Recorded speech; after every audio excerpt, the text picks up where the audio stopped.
Sure. Dude, it sure is. What to say if you really want to make me mad, dude, at this point? It's a surefire way. Oh, dude, I just hate it.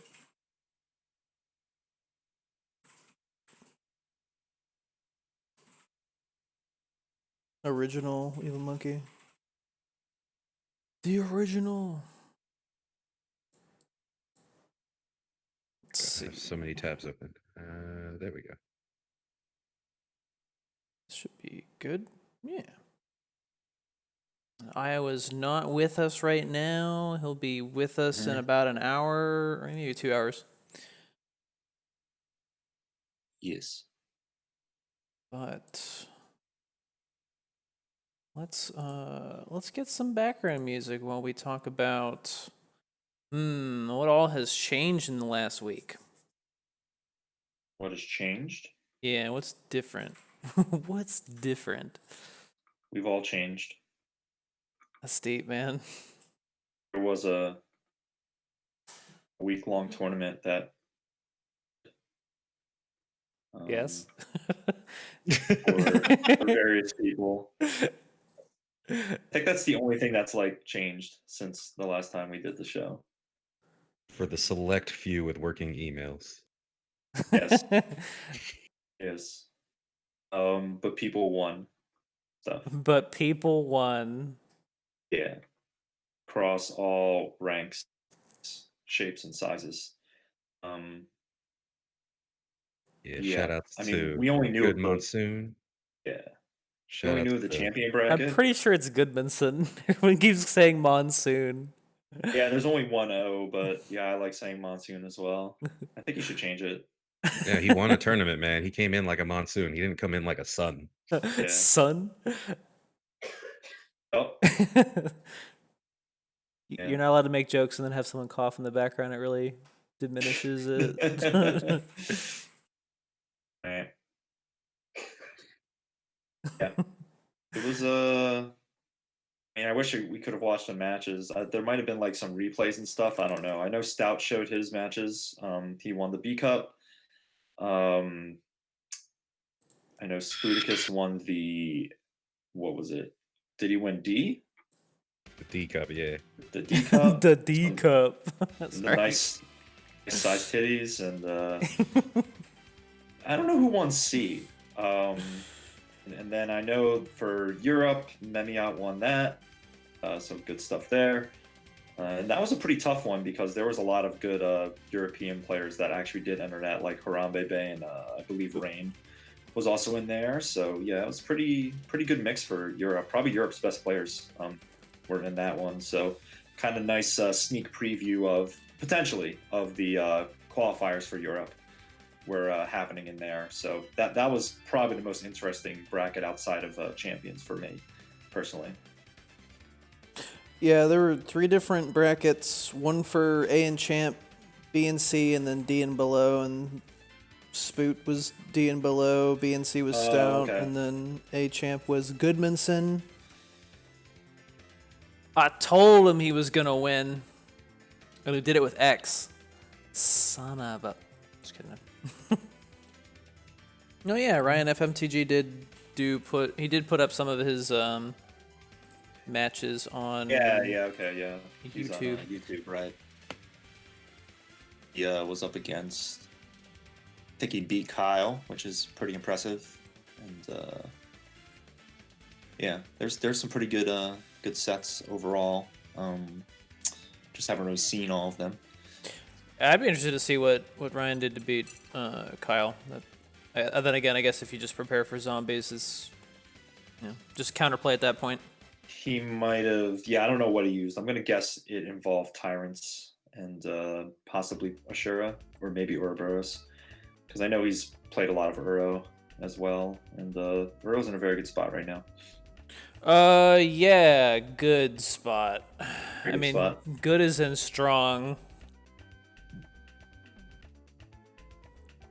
But not exactly something you would call, skilled. Oh, you mean like good balance-wise? Yeah, I don't know. I respected it a lot more when it wasn't just... it's gone through like 3 phases where it was just like meticulous, putting like 6 cost Sin and just like growing Magalas and stuff like that. Then it became the fucking mill everything, and then we'll see what just pops up, dude. Yeah, and it was in a really weird spot last season because of the milling and like randomness. Like it was really random the previous seasons and not really that consistent. And there was a lot of issues with like Valstrax and the whole gang being able to fly over them, so you didn't really see it that much. But now they have like a really good weapon to actually combat a lot of that annoying flight stuff, and it seems to be working so far. What, Tyrants? Orochi in general. I really didn't think Orochi would be like, that effective. But boy, I've been really wrong on that one. When it first came So, out, I thought it wouldn't do any pretty strong. counter damage, but here we are. Yeah, and obviously the counter damage isn't an issue for like flight units, but like just I don't know, for some reason you haven't seen a lot of Valstrax and out there just countering it. It's like if you just put enough shields on Valstrax, you won't have to worry about that split damage. But even still, it's still I don't know. It's the people that buff the shit out of it, Pretty- and they're just pretty like, good right well, what now. happens if I put Bloodbath on it? Okay. Yeah, like that's part of it, and then of course there's the Bolt Reavers that you can get to pretty quickly to up in the air. So Overall, Black's destroy power has just kind of shut down a lot of dual colors in general too. Like yeah, outside that's part of of it. Black dual colors, because they can kind of come back because their units dying isn't as much of a problem. But yeah, red green buff decks. Not that I'm shedding a tear for it, but they're pretty dead right now because it's just too hard to get early advantage. Because also those decks are losing real hard to Ani on play damage as well. I think a lot of it is Amaterasu and red on play, scaring a lot of that stuff off more than like Black Destroy, even though there's a lot of Black Destroy right now. I mean, Raging Demon is still a thing. So yeah, maybe it's a combination. It's just really difficult to deal with, Yeah, I know the biggest. especially because everyone's waiting, right? It's a very slower game now, which is where both red and black benefit from the game slowing down. I would say purple does as well, but purple still needs some proper things to go in their way to take advantage. Part of me wants to go into purple just because underrepresented, and I think their growth boards can be pretty good. They got some big, thick units. Yeah, purple's actually pretty solid right now. I don't think it's as bad as people thought it was going to be. And they did get some more growth to mess around with. But I still have a feeling that big resonate temptation is the way to go. Because that is the hardest counter to both Ashura and Ouroboros. And just black in general has a really hard time dealing with it. And if you're seeing a lot of black, then you might as well try that out. Because that's pretty much the hard counter. That's kind of me at this point. Yeah, I mean, you can try growth stuff. It's just very, I wouldn't say it's as consistent as temptation. I don't know the right wording to say, but it's like it's more of a risk because you have to rely on more units sticking and getting value over time, as opposed to like resonate. You get one unit, make it fly, keep halting, you win, right? I think the problem with that though is that deck again loses super hard to on play damage. Yeah, So, yeah. Like red is the true counter.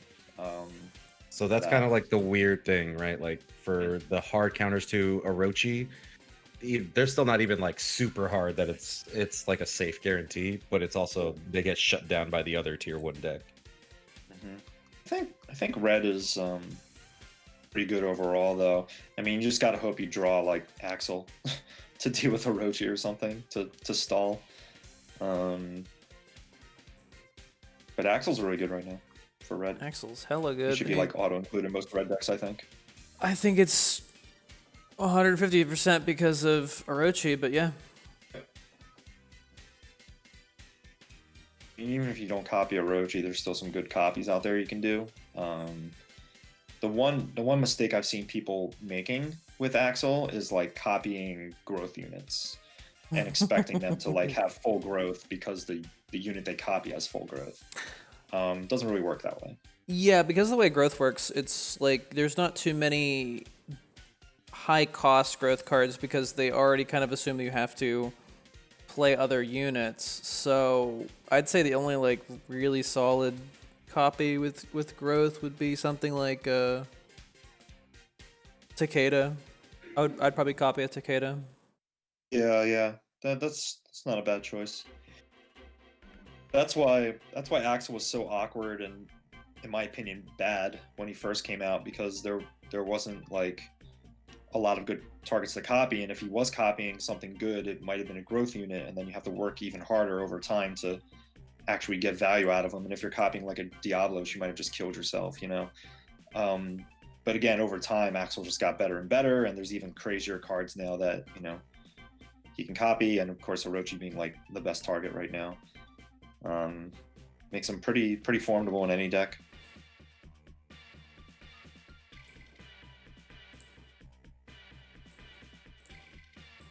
You just give him one of these. Oh, we got the play TEPPEN host. We're just getting started. Thanks for the host, big host. Host. What else do we need to? Oh, the EXGP. Oh, we don't have the next one yet. But what was the last one? It was two elements heroes, like red and black. Yeah, which was confusing because I thought it was you had to play dual color, but you Ooh. don't.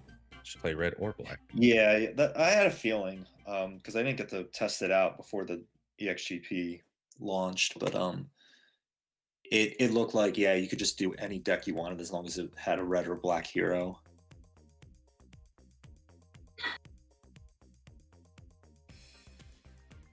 And what did that boil down to? I think I saw some people doing it, and it was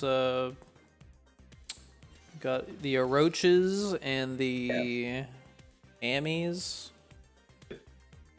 That's pretty much all I saw. There was like a little bit of Jill. You're not seeing much Ryu these days. Yeah, because Ami's a better version. Yep. In theory, yeah. I don't know. Just the value on GDI is insane. Yeah, for sure. There are some situations where I think Hado is still better. Yep. Even especially if you're doing like the dual color. Been seeing Kyle like try to make GDI red black work, and it's just been so many situations of you rather snipe one unit for 7 than try to hit their whole board for 3. Yeah. Yeah. I think with red black, you might still want to do Ryu, just because I don't know. I guess you could argue with Ami, like you're still buffing your entire board of 3 costs and stuff, which is pretty nice. Keeps your turtle alive longer, so I guess that's a big reason to switch over to it. But I still like the raw damage of Hado. Yeah, the awkward thing too with that is, yeah, you're giving your turtle more HP, but you're also giving your other units more HP, which means they're not dying as fast to actually proc the turtle, and that gives them a lot of time to just kill turtle. Right. That's why everyone should use Envoy. That's what I'm saying. Just kidding now. What's messed up is every time someone mentions Envoy, I'm like, what's that? Is that a card? Yep. Why does everyone keep talking about making an Envoy deck? I don't even know what card that is. Yep. I was like, oh. Oh, right. That thing. Envoy's not so bad. I've been doing okay with Envoy, to be honest, but then again, I've also been running into weird decks. I run into a couple ultimate weapons where it's just like, that's cute. Just never see it. Oh yeah, because you can't. It's the people that can run it are just like you could. There's no like deck type that would really support it other than like AP charge stuff, but even then you kind of have to go out of your way. It doesn't really have a focused like. Doesn't have any kind of coherence. I mean, I still like it with machine decks, and in that synergy, it just machine still is a struggling synergy. So it's cool in that deck, but that deck already struggles, and it doesn't help its biggest problems out to really help it. Yeah, that's the thing is I think if they high roll early on, it's tough to do that, but once you take the board with machines, you're kind of in control. If you can do it early on, then you just kind of just roll. Yeah, it just sucks to have all these machines with one attack on them. I don't know. That's why I have the red black variant that just constantly brings units back to the field. Right. It's fun to play, but it is not really like a. It's not going to be shutting down AME and all those explosive on-play damage cards, but... Yeah, I gave my opinion on that deck last night. I don't need to talk about it again. It's sick, though. If you get one or Not in two my of those...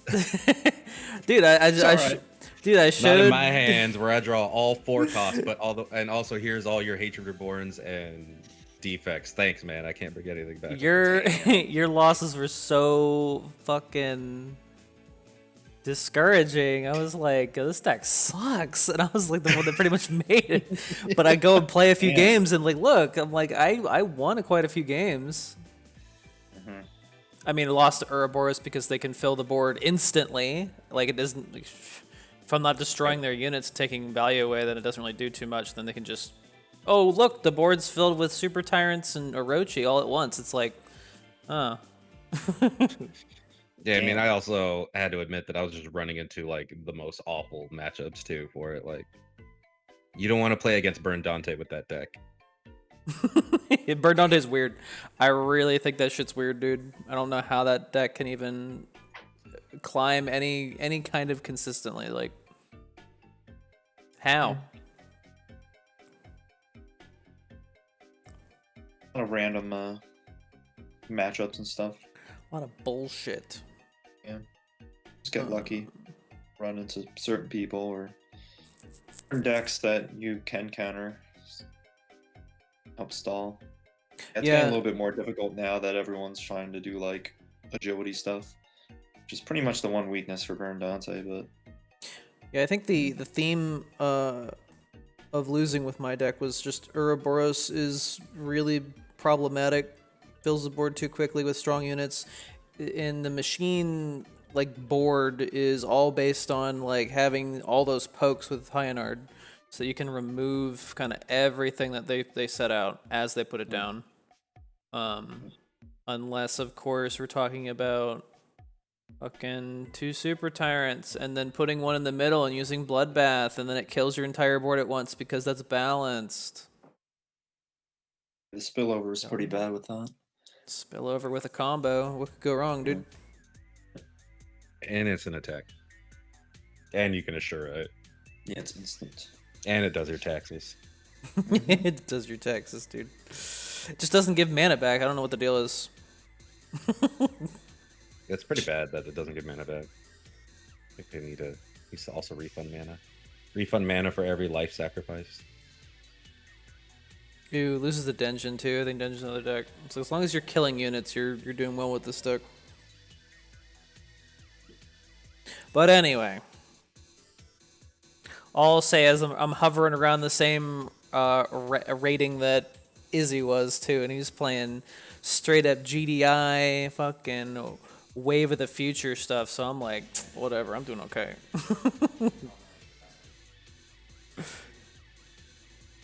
So you mentioned some of the annoying decks that are on the ladder. What about anything new? Any new freshness?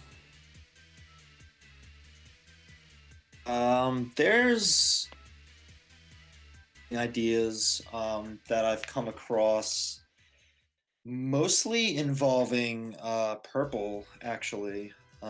Got to look at Dango's deck, which is a mixture of green and purple with Shield Spire, and it takes advantage of what's her face?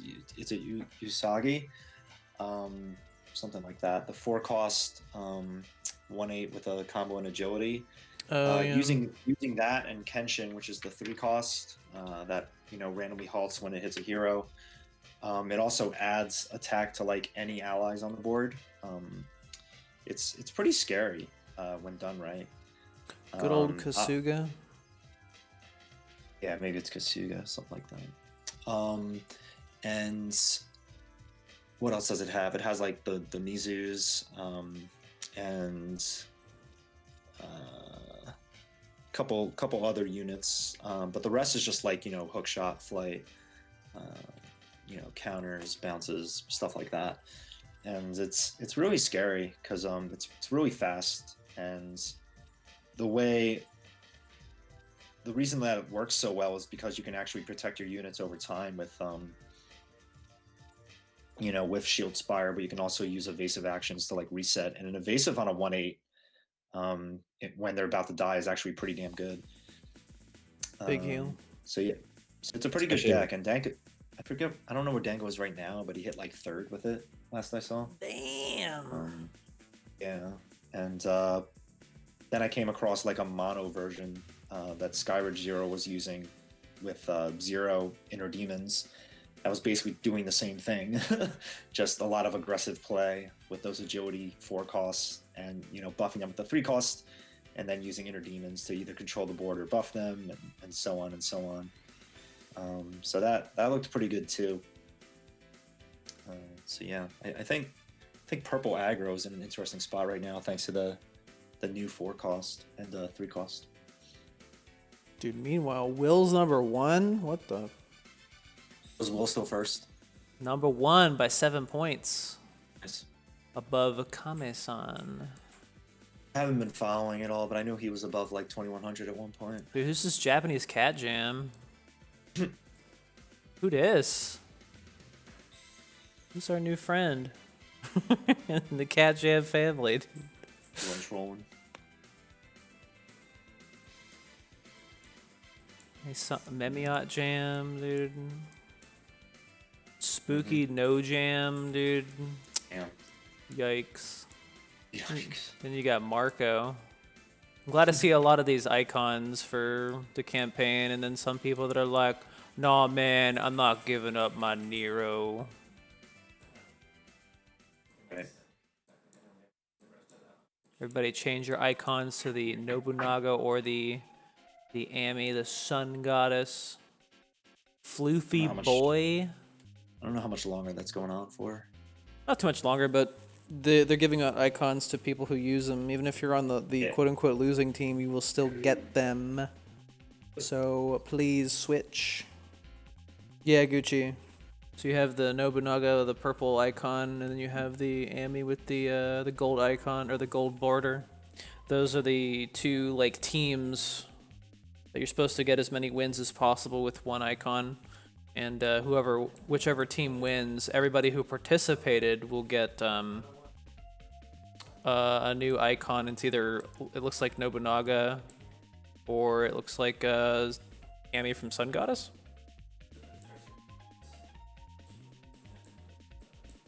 So even if you want to fight for the losing team, go ahead. Do QQ, number 66. Dango, damn. He's got the Dante battle record, 1 place, 1 times.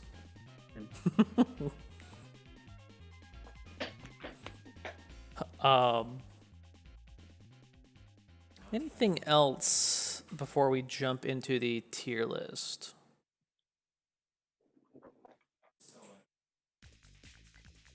Unga Bunga isn't what I like to call them. Listen, Unga Bunga's okay. As long as you play Ouroboros or Ashura and you just disregard everything and just bloodbath shit and you just win, it's fine. Mhm. 6-hour tier, I don't know, maybe. We'll see. I mean, red was the biggest color, so it Sure. shouldn't take us as long as that did.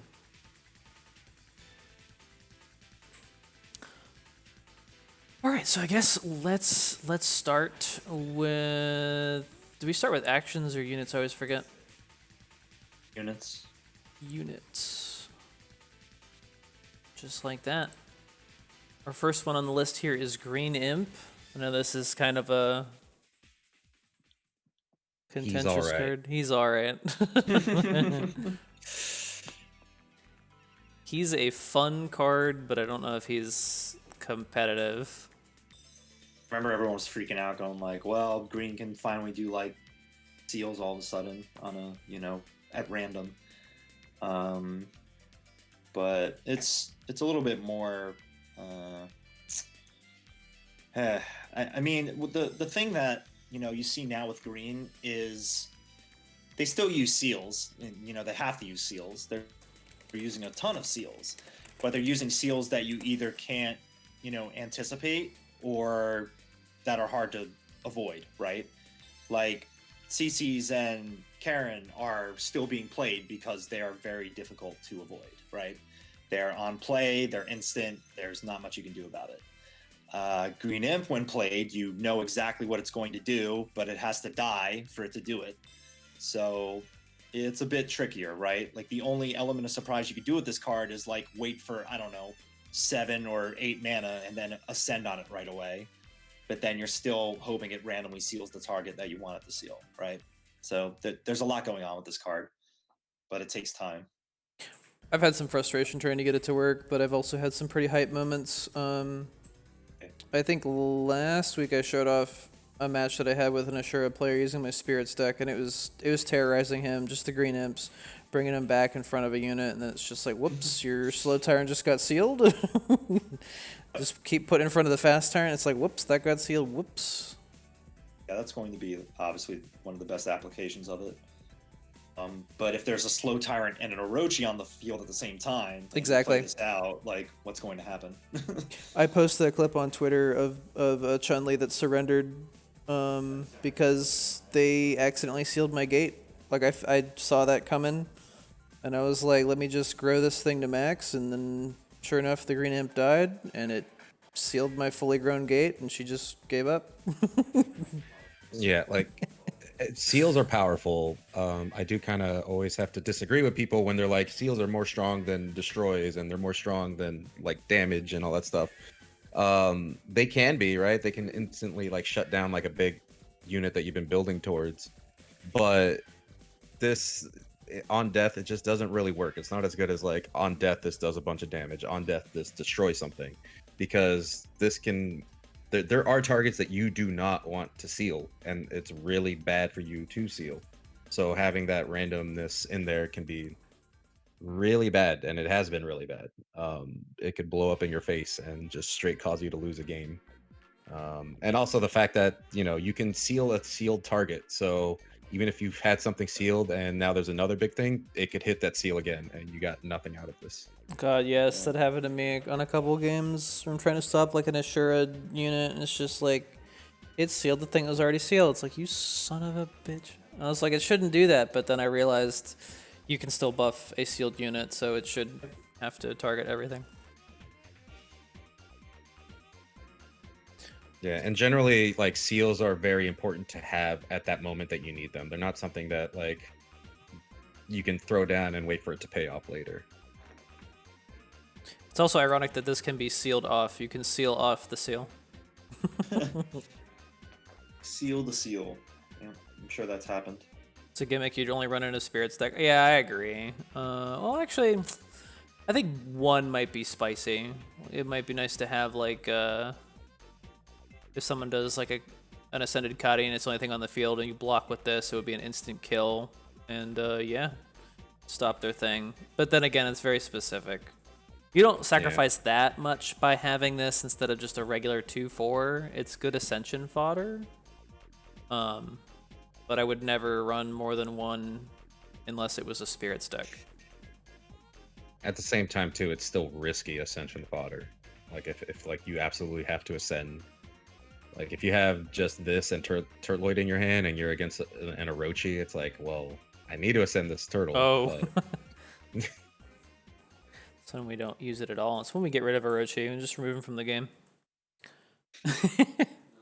Yeah, this card isn't bad. It's just it has its fair shares of good uses and its fair share of bad uses, and I think it's just a little rough in that, especially because it's also random. So you're adding an extra coin flip, and we're at that point too in the game where every like really good viable deck is packed. Like it's really hard to decide what you want to cut and what you want to put in. So yeah, exactly what like Foe says. It's a good filler if there's a spot and open in a deck, but there's really not decks anymore that have spots open like that. Like that's really rare to have like, oh, I don't know what else to put in here. We hit that point where there's too much to put in, and so this just doesn't fit in a lot of places. I'd say in terms of fun factor, it's a 4 out of 5 for me. It's a lot of fun to use, but there are some times where it just does not cooperate with you, and you wish you had like a fucking CC or something.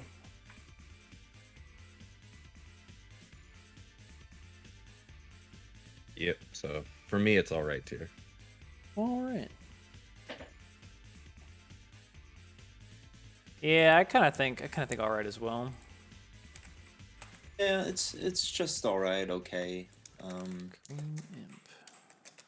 Special. I would never it's drop a CC for this not guy. okay. Is one thing I would say. Yeah. It's not replacing anything that's already sealing, and you don't really need a deck with what 12 seals, 15 seals. I don't even know how much we can get to at this point. Yeah, I don't think we need that many. if I need the seals, I will run 3 disarms, 3 CCs, and cutting, and I feel like I don't need any more at that point. But even if I did need more, I'd probably honestly run Ivy Trap too over that. Now it missed the opportunity to call him Gimp. I tried putting No. Pimp, and they said now. Would have went with Gimp. Green Gimp. I mean, G-Imp, dude. Gimp. Yup. Damn. I'd say Gimmick if you never run more than one. All legendaries are gimmicks, dude. Just one. We'll get Nah, to I'm that. just, I'm just playing. Well, we'll get to that later. Yeah, you don't sacrifice too much by having the seal effect. When you compare it to like CT being a 2-5, having this be a 2-4, not too bad. Ooh, Gimmick. I think everyone here said all right. He'd definitely be a lot better if he sealed the target in front on death. I do not have a problem with saying Gimmick. Yeah, there's Gimmick. I was being generous with all right, but I can go with Gimmick. Gimmick it is. I'm not seeing it that much. I was just I went with all right because I was prepared for people to be like, "No, man, this card's amazing. It's got seal on it." It has Oh my seal on I it. think there was definitely some overreaction when this was first revealed, and like I don't know. It does make me roll my eyes that you could put this down in front of like a Super Jill and have it be like, nope. It's enough of that. You could. What if I could? What if I could? If it didn't take up the slot that my green black deck needs for Orochi, I would. The next one, I'll just jump over to Chun here. Not the Chun you guys know. That still gets me. Forgot there's a new Chun. Finally got a new Chun card. No. Sweet. So 1-3 for 3 doesn't sound very impressive, but when played, gives 3 HP to all friendly units with growth, which means she is not included. Yeah, this card's awkward. I'm trying to remember. There's a few cards in green already that will heal or give health to other cards on play, and they're all around the same cost, but they have different stats. I mean, I'm trying to remember right now because there's Elena and then there's Bubble Crab. There's potentially more, but I don't know if they're around the same numbers. I think this one heals more overall, but it's more specific to growth. So it's falling into a certain niche, and it's interesting, right? Because there's another 3 cost that actually gives more growth points, in Eva. So yeah, I don't know. What do you guys think? I think this card is gimmick, borderline cute. Literally cute. Yeah, it's very cute. But the problem is right now with Green's growth is their issue isn't low HP. Um, and building up their HP isn't helping a lot.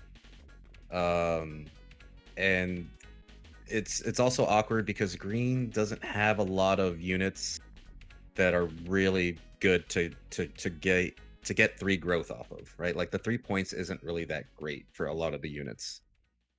Green has some of like the most expensive growth on it, so that 3 amount is awkward. Like if this was a purple card, it'd be amazing because it supports a lot of those cards, and some of them, getting more HP is nice. But I mean, just yeah, Green doesn't really need get more HP. It's not helping it. So this one just kind of ends up being awkward. And then its stats are kind of terrible, kind of need it to die. And if it gets ignored, that could be problematic. Oof. Right. I'm trying to think because it'd be good to like play this with the other 2 units that are growth, give them a boost, and then ascend on top of this. But that's a very situational board you got there, Chief. Yeah, that's a lot of things happening with like, man, I really hope my opponent does nothing. Or if they're doing nothing, that means they're just gonna living death you anyways, and you just wasted your time. Listen, you just get Princess Fuse and you have them put a single zombie out on the field. Nothing else, dude. I mean, to me, you can try and use this in decks like True Power, or even like decks that have ways to pull this card back to make room for other cards, right? So mostly thinking of Kaguya, who we're going to get to a little bit later, and use the Arc on her to get some mana back and get some other growth on the board.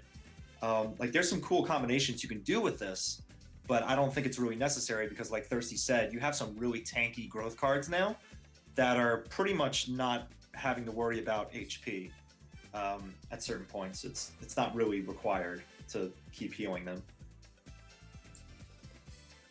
Yeah, like I'd rather just run a Rebecca in this if I really wanted to get more HP to my growth units. Because she's also healing herself too.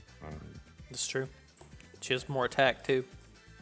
Yep, Yeah, that one attack is really good. Like Green has a one attack unit problem. Yo, what if she was 3 attack? That would She be was 3/3. That'd be good actually. She'd be kinda swole as playable, fuck. right? But you're not really like getting any value from her being on the board, and the danger of them just ignoring her while dealing with the actual problems is kind of way too high. dies easier than a turtle. I'd kind of say cute.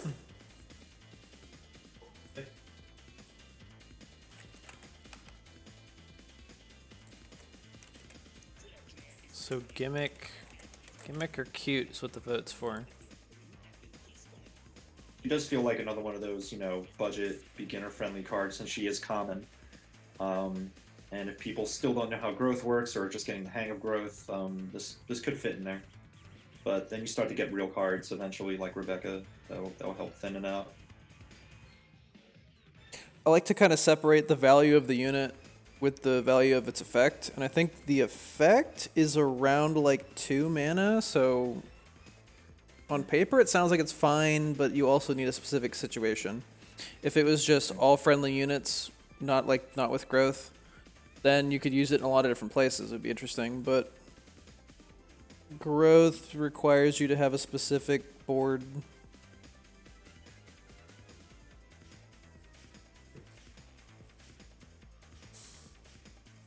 What does chat say? What do we got? The poll?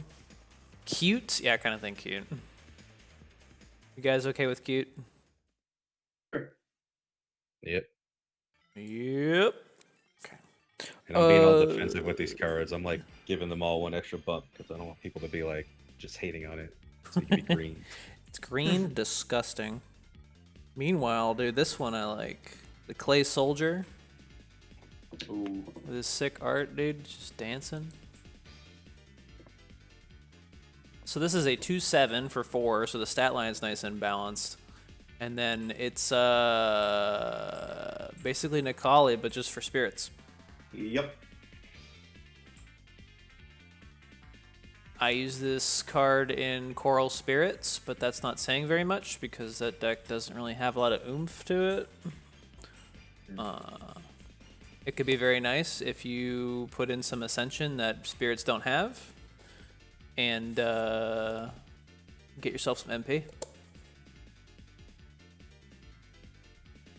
That's about it. What do you guys think? I feel like this guy is gimmick tier.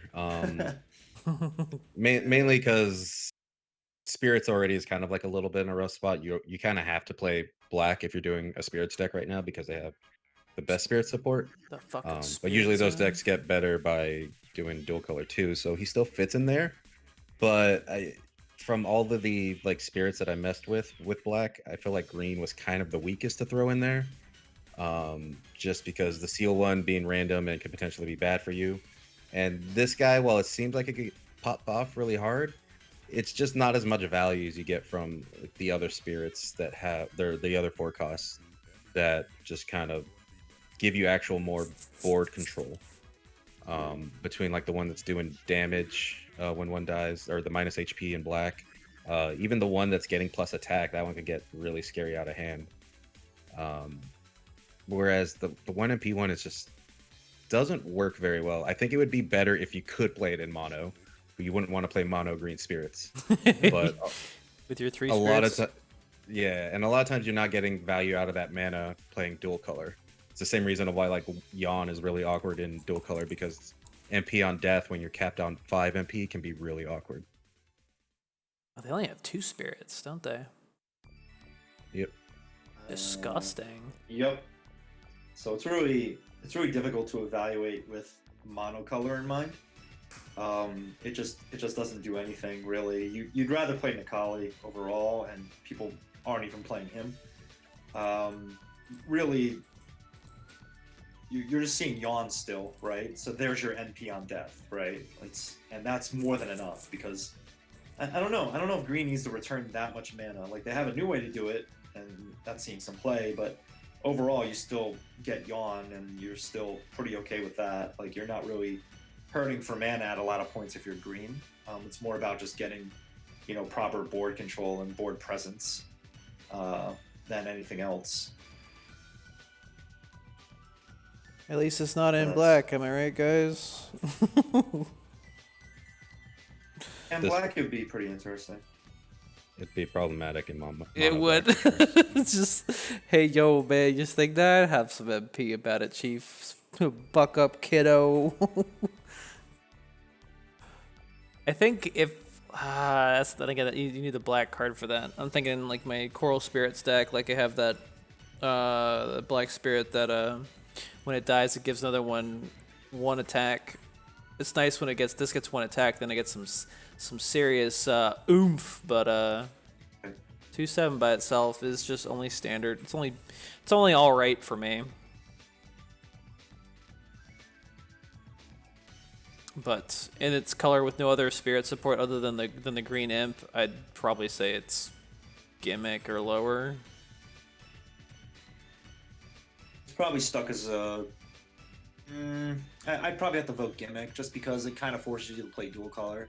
Like, it's already pigeonholing you down to like play one particular deck. Like, you can't really make many changes to it.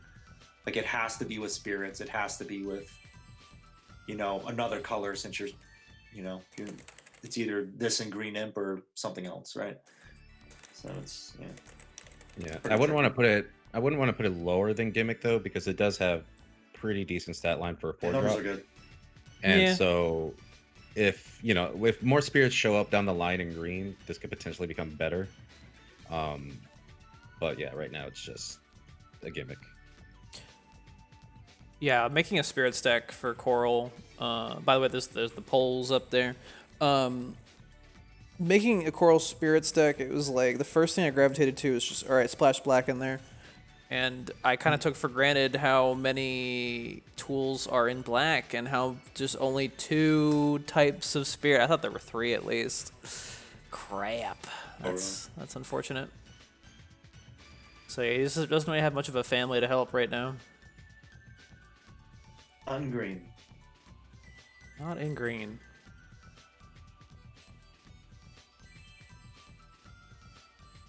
What does chat think?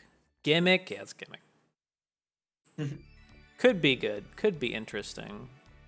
But not right now. There's a time and a place for everything, but not now. What about the Sleepy Bear? Seeing this a good bit, or not a good bit, but like here and there. Sleepy Bear 3/4 for 4, and when it's ascended, it gives 3 HP to all friendly units. It's kind of like Big Chun, dude. Big Chungus. Didn't know this card existed. It's pretty good, actually. Does include himself. It does include himself, so it brings him up to 3/7. That's kind of dope.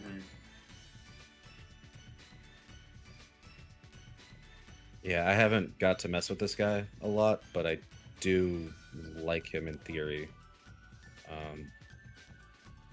And I do think he could probably fit in some decks.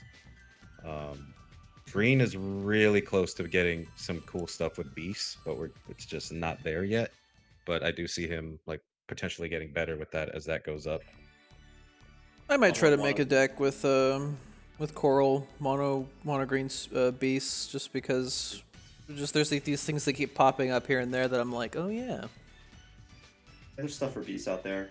Someone tried to play this in a chart shot deck, and boy, did it not work. Boy, did it suck. Is he standing on a walnut? I think so, dude. Yeah, he is. Yeah. I love this guy. It's, The whole thing with him and Okami is you have to find other round things for him to sleep on. Everywhere Yeah, yet it's- nowhere. so I think it's the same issue. But the reason why I brought up like, oh, someone tried him in chart shot is because like, well, he gets the most value when there's a full board. Same thing with chart shot, right? Like you have to have 3 units on the board to actually like do something with it that actually feels good. Whereas, you know, if you only have like 2 units on the board, you ascend with this, it's okay, right? But it really depends on the state of the board, and there's a lot that could go wrong or right depending on what goes on. I guess one thing to note that this is an Ascension unit. I don't think you're going to see this in Raging Demon anytime soon, but it's a possibility. I haven't seen it yet. That's something for people to look at. Anyway, Bro, but you have since 2 it can zombie. ascend, yeah, for sure. But it avoids fate, right? And people are always complaining about fate when they're playing green. This is another way to avoid it. It's just weird because you're not seeing it right now too much, because I think there's certain cards in green that are kind of pushing it out and like saying, well, you're cool, but you're not as cool as this, right? Like Reigning Turtlewood is still the king supreme of 4-cost Ascension units, right? It's really hard to top that, but this does have a little bit of a place, I think. If you pop this off with 7 Soaring Spirits, it's insane HP, right? Across the board. But you know, these are all like theory plays and stuff like that. It's, you know, I'm surprised I don't see it as much in Yawn. I figured I'd see at least a one of in Yawn decks. But it is really awkward at some points. I think it's not too bad as unascended, but obviously you'd want to ascend it for that value. 3/4 is a little rough. It's not terrible, but it's a little rough. Yeah, I for put 4/4. Gendrum in. Yeah, but you get another 1-cost unit out of it. Yeah, but when you ascend this guy, you get some serious value. I'd rather take the heal. Yes, so that's what I'm about to say. There's still not a lot of payoff in this game for really high HP, and it really just it can help, but it's not. High HP is just not consistent enough. There's too much in the game that doesn't give a shit about HP, and even like with Red Ami right now, really still can kind of shit on high HP. So this still ends up being a little awkward in that factor. It's the same thing of why Chun is a little weird, because unreactable plus 3 HP seems nice, but it's really just doesn't consistently pay off with how the game is right now. Well, I think this unit is still good. I kind of want to make a kind of want to make a deck with it. I mean, not like centered around it, but just like Coral Beasts, just to see what I can come up with. I do think it would fit in a Yawn deck and make units that are already pretty strong even stronger. Because if you ascend it, even if it's by itself, 3/7 is not bad. No, if you get the Ascension, it's not that bad. And healing the board for 3 is pretty good. I think the clincher would have been if it didn't heal itself, then I would be throwing this thing off a wagon. Yeah, I think he's pretty solid, but yeah, he falls into that weird spot where I don't know if you want to run more than one of them, but I think as a one of he can be really good momentum swing if your whole board's about to like vanish, and you can't protect them all with like a Trinity or something, right? This is not a bad step up for healing your board. Outside of like using an action that gives HP to the entire board, right?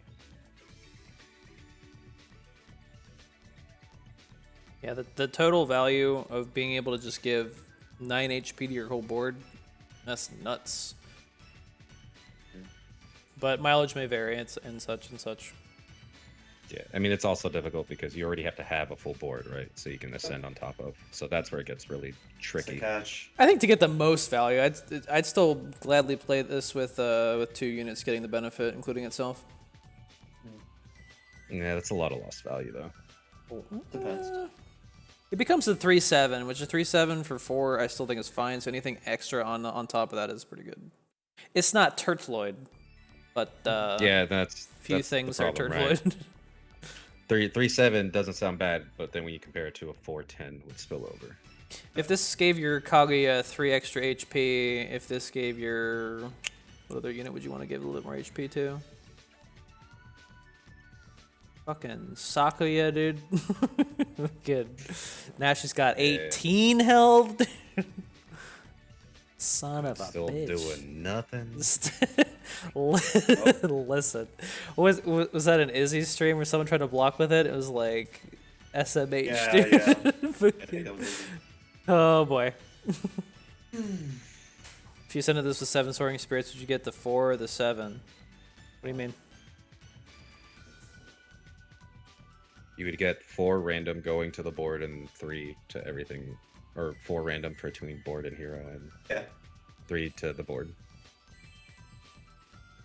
That sounds Yep. dope.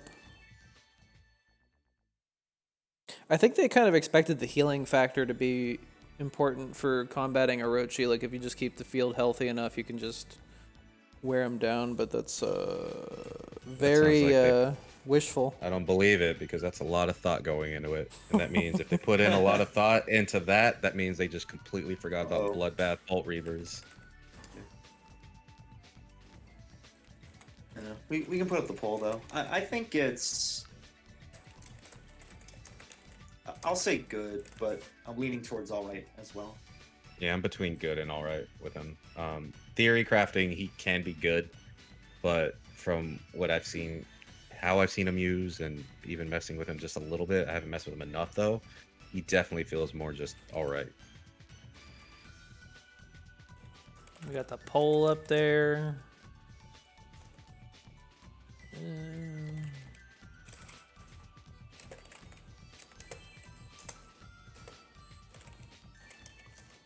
Save this, post that, do the bowl pole. See, all you do is you use Soaring Spirits, then you drop Leader Summon, then you ascend this guy in one of the Jaggies, and Shut then up, you I was thinking just about it. Oh, watch your board get cruel gamed. Yas, dude. Yeah, there's you replay it, you're just like, nope, 2 units is all I can do because board wipe. And I was like, I feel the same way every time I place down 2 units. I'm like, that's all I can do. Commit That's anymore, kind and of it's the like, problem nope. with these units that are like, yo, I can heal my whole board. Is like, do you want to? All right, says chat by quite a big margin. You guys think all that's right? good. Yep. Dude, chat's calling the shots right now. Everyone, we're on the line, and they just keep being like, "Nah, kill him." Yeah, I'm gonna go take a nap. They got this. You can finish the two. Yes. The next one, where is that guy? Utsunomiya Hirotsuna. He's like, Man, I like this guy way more than I should, but you guys can put him as low as you want, and I won't disagree. But I love this guy. Oh, is this the one you want to disagree with us on? No, this is not the one I want to disagree on. But I love this guy. Sucks. This card is not that good, but I love him. A lot of syllables. This is the definition of cute. In my opinion. I Cute as do hell. not disagree with you, but damn, I've had this guy pop off, and I love it. Just read that first, what do you call that first line and tell me the first flavor text line, dude. Tell me you should belong in anything above cute. No, you're absolutely right. I just love this Man. guy. Okay, so tell me what beasts in green this will give good value to. I mean, I can only think of Sasquatch. feline. Bear. Okay. Sasquatch. Oh yeah, the bear. We bear. can remember the bear. But yeah, no, this guy is trash. I'm not gonna say it's good. It's just I just like it because I can get that opening of I drop Sasquatch, I drop this guy, and then I drop Legend Feline. Legend Feline turns Yeah. him into he becomes like a 4/4 with shield. Legend Feline is like a 2. That's the dream, right? 9. Pairing it up with the felines. Yeah, and but then how many times are you Sasquatch gonna do gets that? under. Diablos Oh, is not a enough. It's monster, trash, though, but I think. love it. It's fun.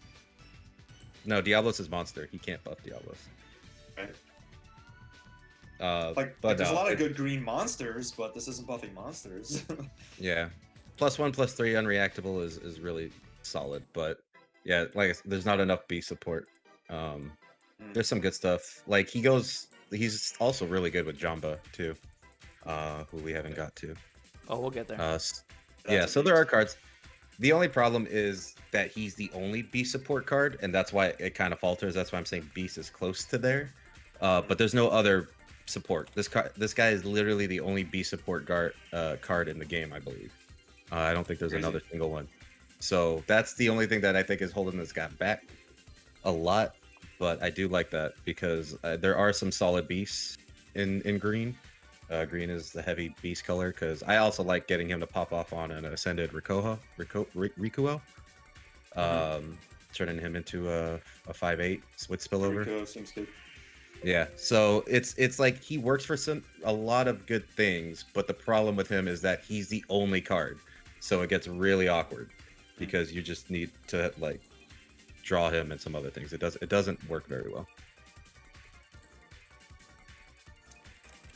It's unfortunate because I do like the idea. He just seems to be introduced too soon to the game, whereas maybe later down the line he will end up being playable. Also feels like he doesn't belong in this set, even though obviously the character is from, Gucci, we'll get to so- Sakuya, but keep in mind, I'm saying I like this guy because he's fun. I'm not trying to put him in a higher tier. I am okay with putting him in cute tier. But this guy is also way more instant payoff compared to Sakuya, and is less of a risk compared to Sakuya.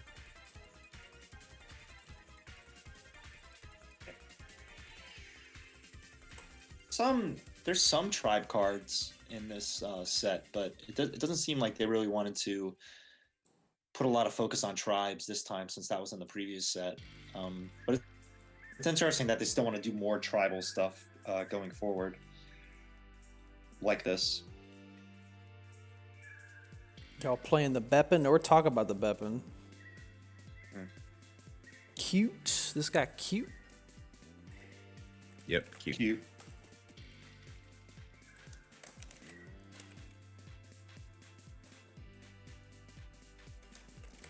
Yeah, I'll get into the Sakuya comparisons later, since apparently I can't like this card without Nope. also liking Sakuya. Hold on a sec.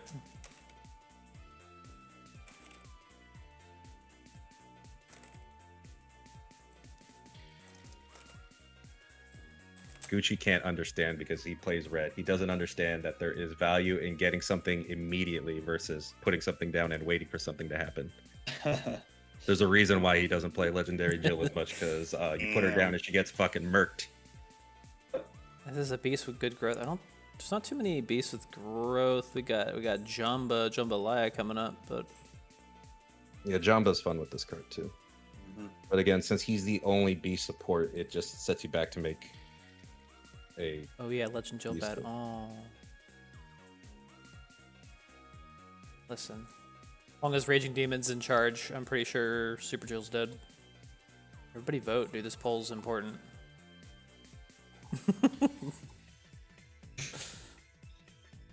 Very important.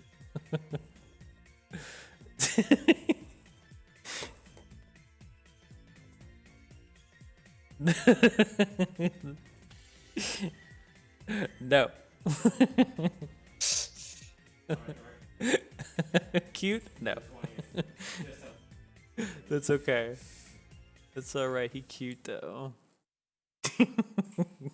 Mm-hmm. Oh, the next one, the stat stick. Everybody's favorite. Anega Koji Yoritsuna. He's got the silly hat on. He's a 5-cost 3/6 that when you fill your entire board after him, he gets 2/6, so he goes up to 5/12. My god. Yeah, he's Yeah. a big old stat stick. Yeah, this guy's just covered in marijuana, and he's just he's got the numbers to show it. It's just pretty crazy, right?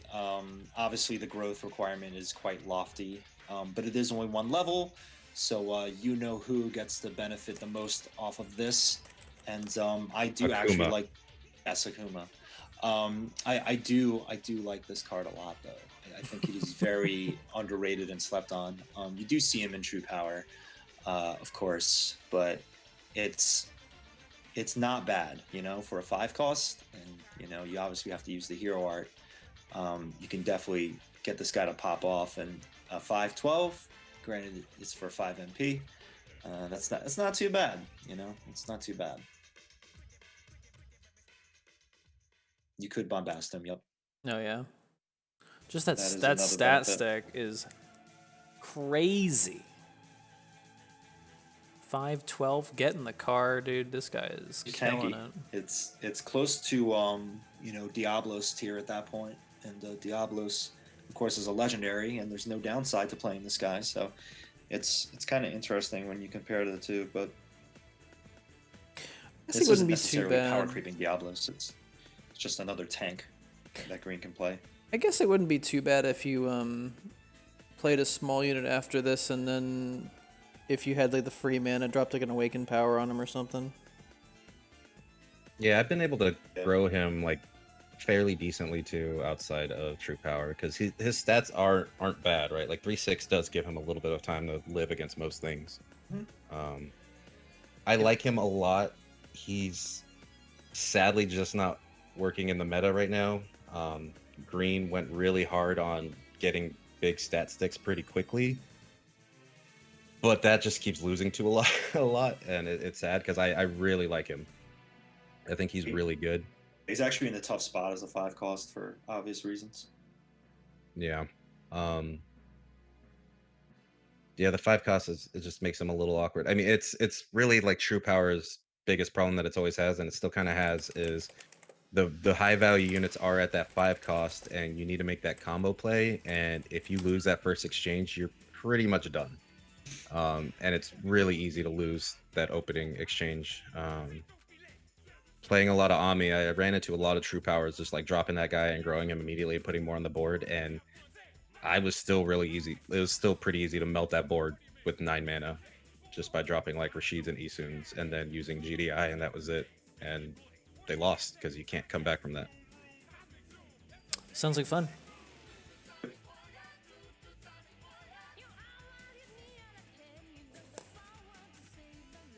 I'd say he's actually good, just because of the combo potential, and obviously he's getting a lot of play in True Power. But even as a one of in like some other green decks, he's not too bad. Not saying Gaia Armor should start giving him a shot, but it's something to think about. Yeah, I don't like him in Gaia Armor because Yeah. pretty much like what I said, he just melts to things just appearing. But Everything. Shara grows him instantly. And Shara does grow him instantly. Boom, dude. But I do like him a lot, and I do think depending on meta shifts, he could definitely come back. Like he's a really good unit. Like 512 is not anything to scoff at. Yeah, as a Joe player, that's pretty bad. Like you have to deal with that pretty immediately, and even if you have like a Claire, dude, he's still kicking. He does die to Right. 2 Clairs. He does die to 2 Clairs, but if you got rid of 2 of my Clairs with 1 unit, it's pretty good. Mhm. It's kind of like having a 3-cost unit that gets faded. It's just like, well, GL, thanks for that. Yeah. I know the idea too is you can bombast them, but bombast is in a really weird spot too right now. Especially if you're doing bombast growth decks, it can get real awkward. I don't know if you want to make him a 3-cost at that point. Yeah, exactly. So I kind of think good. Yeah, I think he's good. That's my vote. So we'll put good and all right.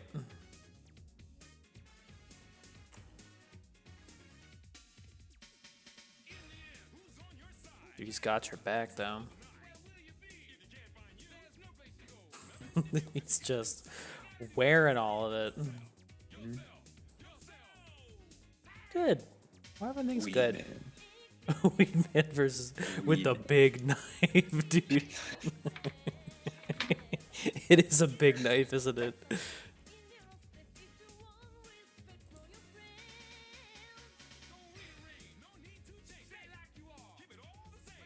One person thinks all right. They're like, yeah, he's okay. He dies to Alexia though. Does die? He does die to Alexia. Very much does.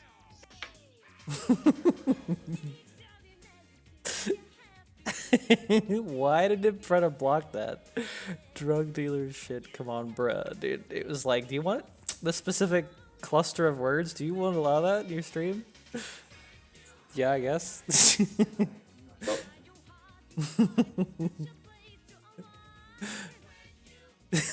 My bad. It's Twitch. It sometimes wants to approve its own emotes. Sometimes it's like, I don't know, man. They have a Twitch global emote that's broke back, and then it's just like, do you want to block that phrase? No. Weedman's good. He good. To your dealer. You dealer. The next one. Oh, dude, Mr. Bamboo. Bamboo-san. He's a standard unit, 3 cost, 2/5, and he's like reverse Kieran. He heals you instead of, you know. I guess it takes a friendly unit. Friendly units placed in the Yeah. field, you gain 2 life. It's interesting though, because it's not just him, right? It's I don't even know if it includes himself. Does it include himself when played on field? I don't like think it so. Right? It should. I feel like it should. I mean, if it's instant 2 health just for playing him, that's pretty good. But I don't think it does. Yeah, Myth is saying no. So you have to do a little bit more effort if you want to heal yourself here. Obviously, there's a legendary now, which we'll get to later, that can do the same thing. But having this ability in a unit shouldn't be slept on. I think it's pretty unique, especially for a 3 cost that's at 2/5. It's just tough because there's so many good 3 costs in green right now that are being played instead. But even just one of these guys, I think, could really help out in the long game. Put this in your green-black spike launch deck. Oh, I mean, I guess. here's some cool ideas. Him and just- Abel, let's get it, dude. I think just for the stats alone, he's all right. But you know, Yeah, he's all right. kind of like the engine ability. I just have to like we'll get to the legendary later too, but hero healing has been kind of underwhelming in green. It doesn't really help in a lot of situations. because most of the things killing you right now are gonna kill you in like 3 hits. So healing this little bit back doesn't help a lot. But I can see it like becoming a lot better down the line. But in this meta, everything's just too explosive, which is weird because the gameplay's slower, but it just still comes down to you get those couple hits and you win in most decks right now. So Right. this guy just kind of is a little too slow in healing you for that matter. This guy's gonna be your best friend against Burn Dante. If you have some Ascension, dude, it's just like, yeah, you're hitting me. Heal, heal, Yeah. heal.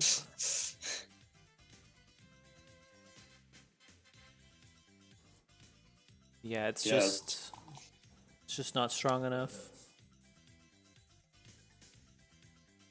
Yeah, I think it's good in like certain matchups, like the Yawn Mirror, or like even something against Black, where it's just coming down to the wire, and sometimes that extra bit of health can matter, but it is very specific, and only serves Yeah. one purpose really. But yeah. You can't really play this guy early game is also like another problem. Yep. Yeah, that's definitely part of it. Unless it's a burn deck. It's like, yeah, Mhm. shoot me, go ahead.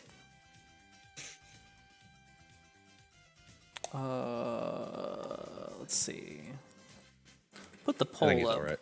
Dr. Bamboo.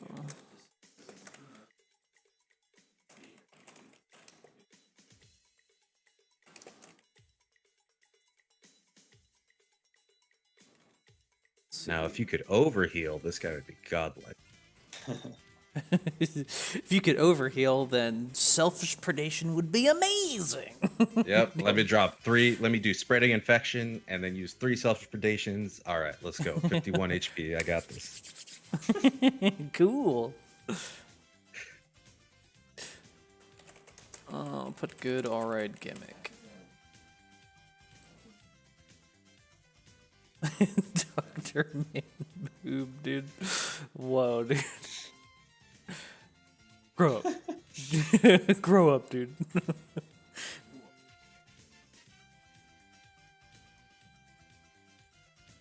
I mean, look at him. He's got bad posture. That bamboo looks like it's trying to strangle him. It's It's got little arms. It's got little arms. It's an assassin, dude. Giving I'd him a say it's cute. massage. Here, let me give you 2 HP. Oh, you can't see it on my camera. I was put my arms out, just like. It's reaching for those kinks in the neck. It's just like, all right. Oh crap! Quick, it's tied. Help! God damn it! Bamboo betrayal. But I would still say all right, just because of the numbers. But Yeah. All right. I could understand why people would just relegate him to a gimmick. All right, it is. Put an asterisk on this one when IO gets here. It'd be like, Mr. Bamboo, like the first thing we we say to him, Mr. Bamboo. It's like, next one will be Jamba Juice, dude. Fucking Jamba.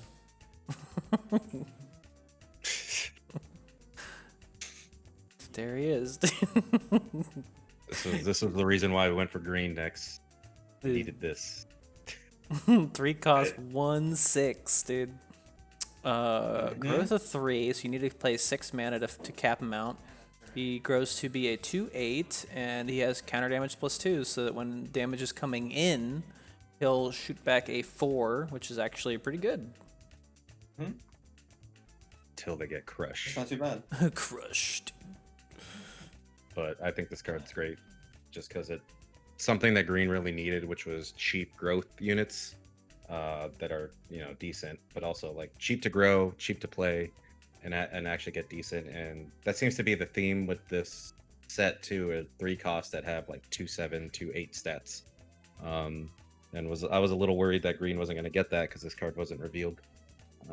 But once we got it, it helps out a lot. There's a lot of those 3 costs going around.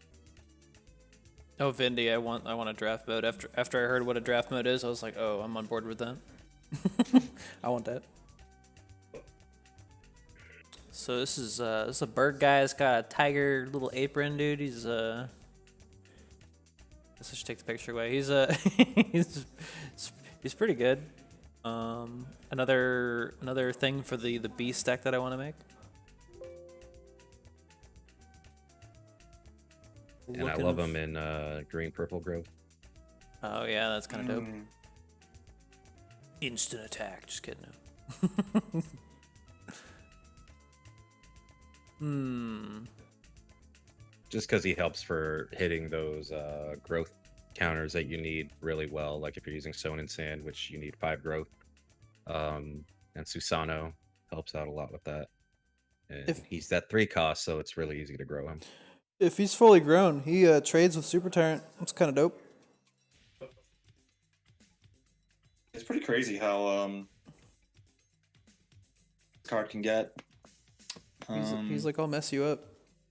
Yeah, and it's not too much to ask for. I mean, you're just doing a couple 3-cost growths. Honestly, like one of the better comparisons I could make to this card. Obviously, it's not as insane as Gate, but it actually does get pretty close to Gate, at least as far as like the defense goes, right? But it's not nearly as crazy. But this has the benefit of not killing himself after one attack. So as far as like 3-cost growths go, for the value, like this is not that bad. It's actually very good. It's a great addition for green, not just for true power growth, but like any green deck, to be honest. It's a bird with a mustache. I don't know how that works. Yeah, I think for a 3-cost, you get a lot out of this guy. Okay.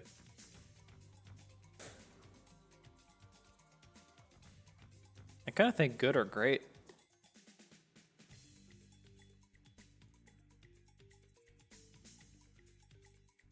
What do y'all think? I'm sticking with great. I would say it great. works in a ton of growth decks.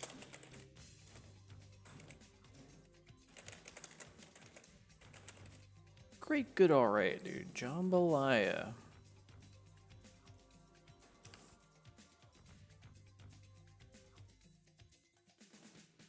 Chat is like, good. I see that 1/6. Murderous. Yo, if they use Murderous or Fate on this guy, even better. Right.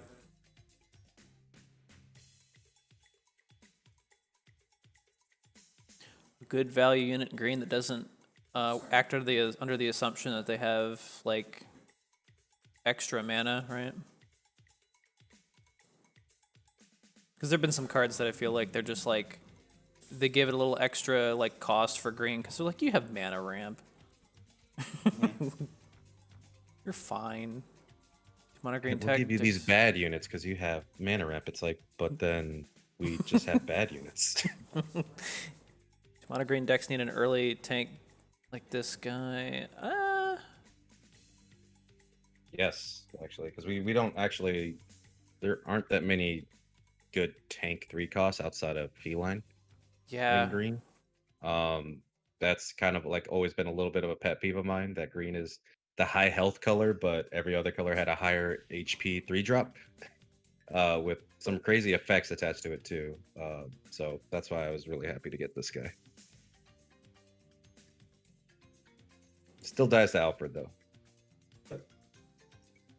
No, that's true.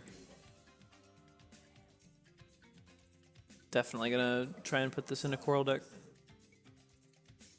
People say great. What do you guys think? Great? I say great. He great. Our first green or great green card. Let me. The first of a few. The first of a few. A couple other ones. There's a few. Okay. Next one. Oh, dude, CNC. Tweens. This is the Camille one and Camellia. that I disagree with you guys on. Oh. Okay. I think I put this in my yawn deck, and it's kind of like, it's okay.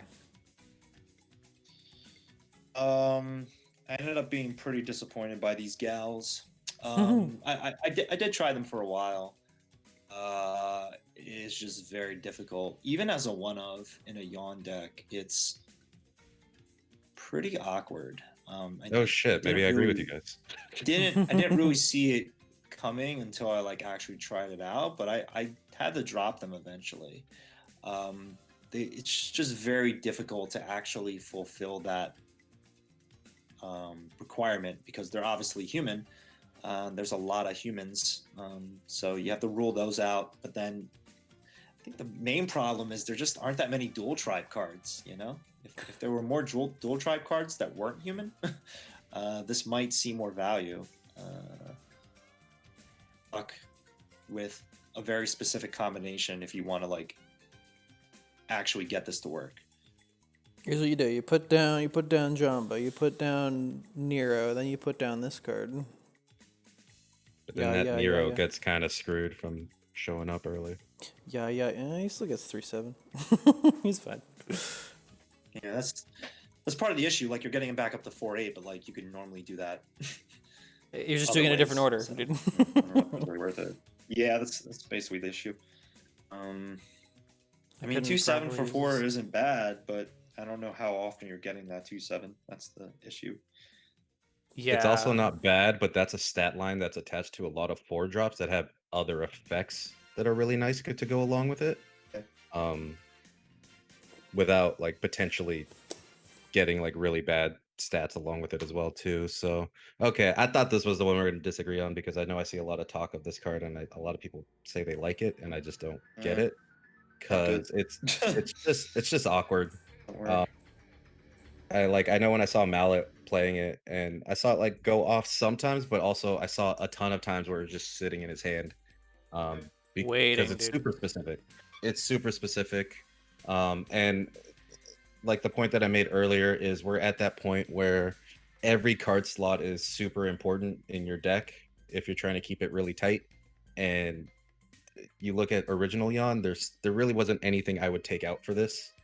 That would like make this and have her not be awkward. So yeah, I mean +1/+1 unreactable is nice, but it's also just kind of not that great overall too compared to certain other ways that might be harder but might be easier to get off. I'd honestly rather just like try to make a Sasquatch grow than try to make her work in a lot of decks. I think if she gave 1/3, it would be dope, but 1/1 is just not enough. Yeah, if the boost was a little bit higher too, that I could see that. But I was like trying to like whatever. rationalize in my head what would be a good boost, and I was like 2/2, and then I'm like, oh god, 2 attack would be nuts. I mean, being able to buff your entire board is really cool. Like, you know, without any reaction on your opponent's side being possible. It's just, again, it's too awkward. But I mean, the dream is just like, you know, feline layer and then this. Like, that's awesome. That's really cool. It's just not, like, worth running, right? Like, you just rather do your Trinity combo and leave it at that. Yeah, 2/1 would be dope. You'd be you could bring up like a feline to be pretty threatening on damage. But yeah, because that is Green's weaker spot is getting a bit more attack at times. But yeah, again I feel like Sasquatch does this, but even better because you could drop Sasquatch first, then you can drop the basic feline, and then drop Nero, and that fully grows him, and you got a way bigger buff. And the problem with anything that says all friendly units and it's a unit is that it has to be the last one on the field to maximize its value. So if you have too many of those kind of units, it doesn't really work out too well. So even if you try to, you know, run more than one of these, you might end up having 2 of them, and then what do you do? What do you do? These girls are a gimmick in my mind. Damn. Yep, I go with gimmick. Yeah, I kind of think gimmick too. But we'll see Damn. what chat thinks. They fit the definition of gimmick in my mind, which is like you have to go out of your way to make it work.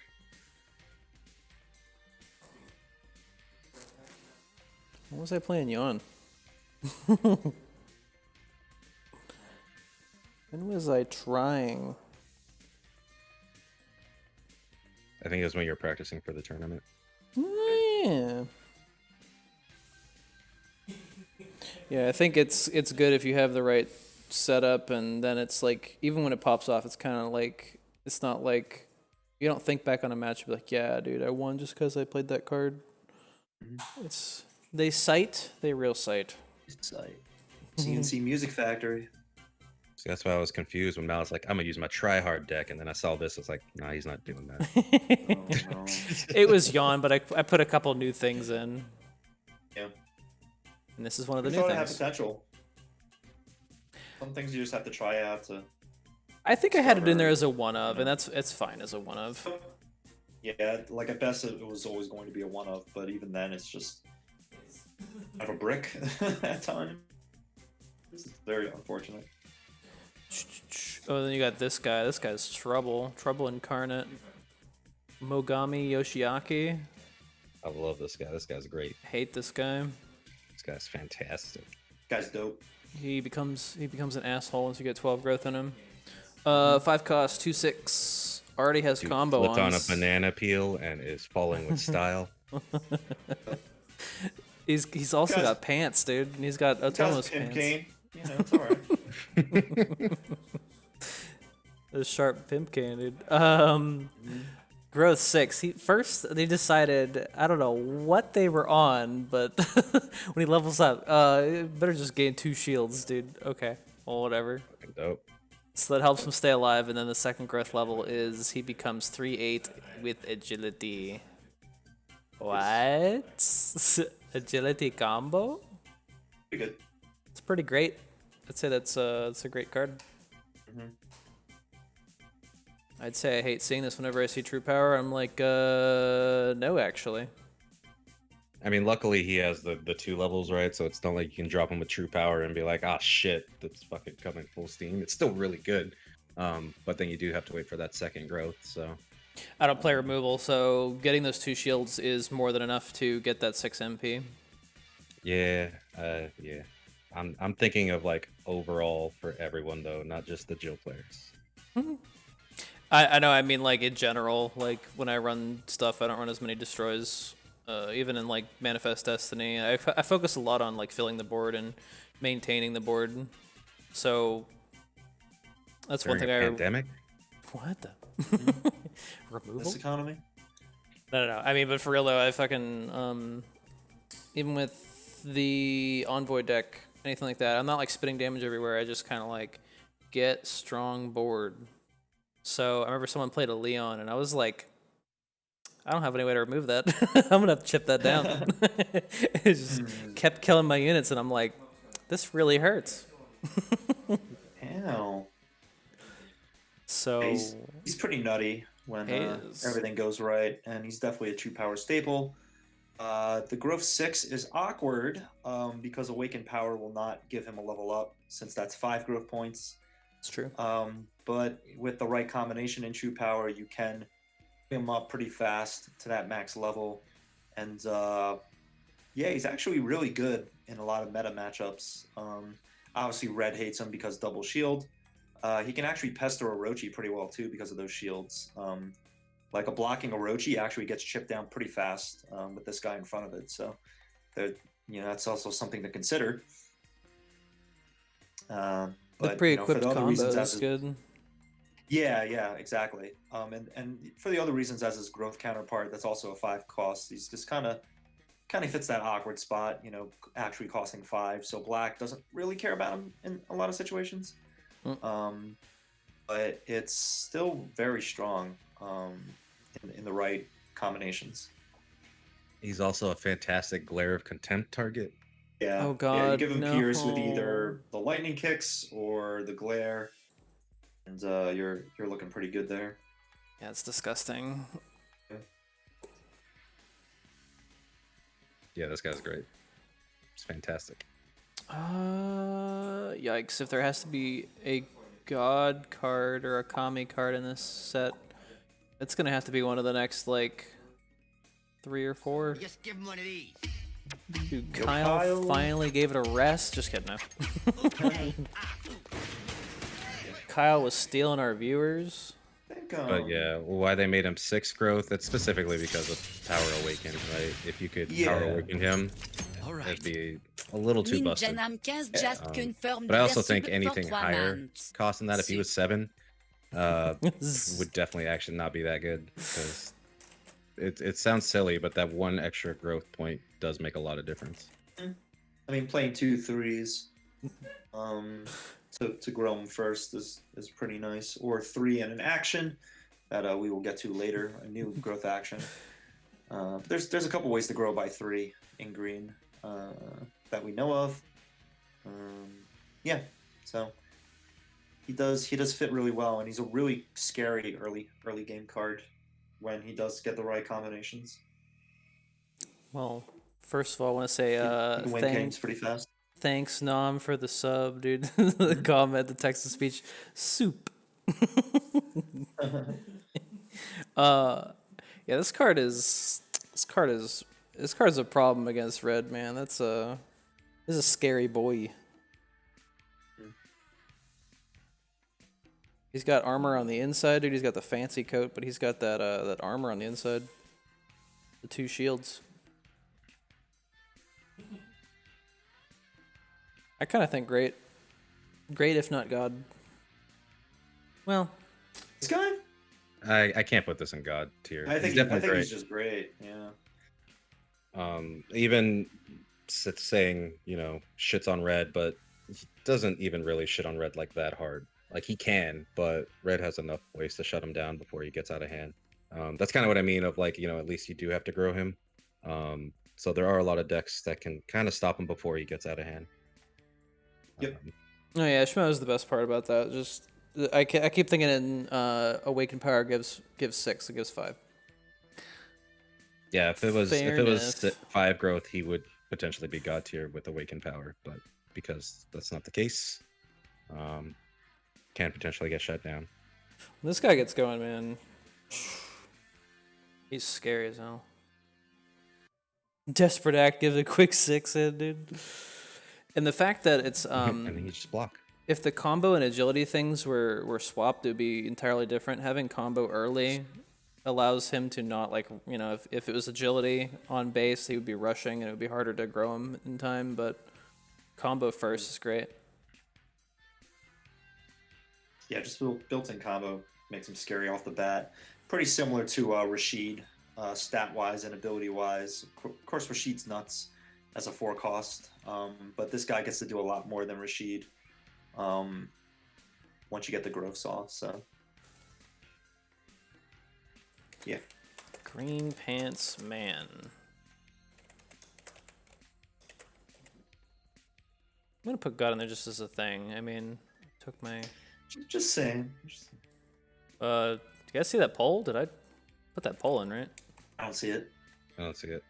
Bullshit. It's like, even the poll is like, he's not God, man. And Shmel's a good point. If you give this guy battle for this at the summon or whatever it's called, I've won a few games with that combination. Start poll. The poll is already active. Does nobody else see it? I don't see it. Don't Just see have to it. wait for it to die out. It's and true. His pants aren't green, but he has the same kind of striped pattern that Otomo has, and everyone called him Pants Guy. then- Yellow Pants Man.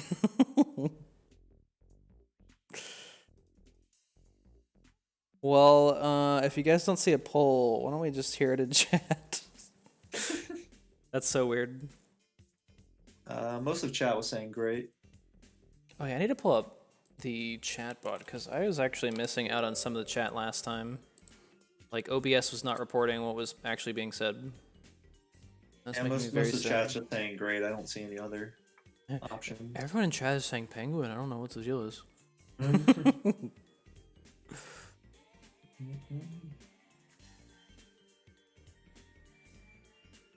Great, great. Maybe even call me. Damn. You guys think great? Terg? Yeah. I'm seeing Terg. I'm gonna put him in Terg. I don't know. He does require like some more additional work before he actually gets off, and then there's a lot of ways to stop him before that. so that stops me from like saying he's god tier for sure. Pretty scary God- though. Yeah, can be scary, but for me, like god tier needs to be like the second that thing appears, it's a very oh shit moment. Fair enough. For me, it is. Just kidding. What about this next one though? This next one, where is she? Oh, she's in the second line. Itsuki?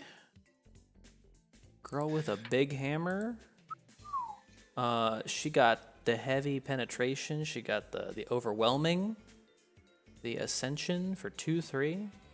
She got, so it's 4-8. When it's ascended, you got heavy pierce, crush, 4-8. Oof. Crush, such a good ability. Yeah, the heavy pierce crush, I think, is outrageous combo. I had to look through the rest of the set for green because I wasn't too sure. But this is my pick for goddess tier, kami tier, whatever we're calling it. This card's insane. It flat out just wins games at some points, and this is just like, man, for some cards there's just no way you can deal with it. For some decks, I should say, it is absolute nightmare to deal with once it hits the board. If the opponent is able to play this out and protect her, I've seen some people do this with Thunder Edge, right? Give agility, even just agility action cards. Putting agility on this, it's a nightmare to block because you're not doing any damage to her. So this card lives for a long time, like just off the basis of having Crush alone. And 4-8 is, very good numbers for a 5 cost. Very close to Alexia in terms of numbers, but just the Crush alone is insane on this card. And there's other cards with Crush, only a couple other ones, but just I don't know. There's not enough good things I can say about this card. It's absolutely a nightmare to deal with when you see it. Yeah, I think this card is suffering from what's in the meta right now because it's dying to a lot, but it also, when it goes off, can go off, and it goes off super hard. And even seeing it like play raw and then you just start buffing it, and that's just scary alone by itself. This card's amazing. Like, if we have to pick a god tier, it's definitely going to be this one. You could ascend, Yeah. or you could give it psycho power. wish she was a 6 cost to dodge Alexia and DD. Yeah. But that's just an issue with those things. I think she's still really good and can be really difficult to stop. Yeah, there's obviously going to be the counters, and I guess green could do the whole seal reset thing, but it is such a problem when you don't have any of those answers and you have to figure out a way to deal with it, and you can't just chump block it, right? Like that's the thing that makes it so scary. Like, Yep. a lot of huge cards, even like tyrants and stuff, right? Like, oh, I could just chump block it a few times and whittle it down over time. But imagine if tyrants had Crush, right? Like, it's an insane tag. It's an insane ability that they added in the game, and there's a reason why not that many cards have it right now. It's because it's completely nuts. Yeah, there's that red unit that's like a basic one that's like a 2-8 that has it, and it's like a 6 Yeah. cost or something crazy. I think it's a 5. Oh, it might be a 6. I can't remember. But Hideyoshi has it. You're seeing a little bit of Hideyoshi now, here and there. But the fact that, Itsuki, not only has heavy pierce, but also crush. No, not only crush, but heavy pierce. Sorry, I changed the words around. So the heavy pierce just makes it even more nasty, right? Like, imagine Cammy with crush, right? Or imagine Karen with crush, like this card. God. Is almost on the same level, if not on the same level, as those legendary women, right? But this is a rare. It's not even an epic. Absolutely insane. Imagine Crush from Finding Nemo with Crush. Oh, With the haha turtle dove.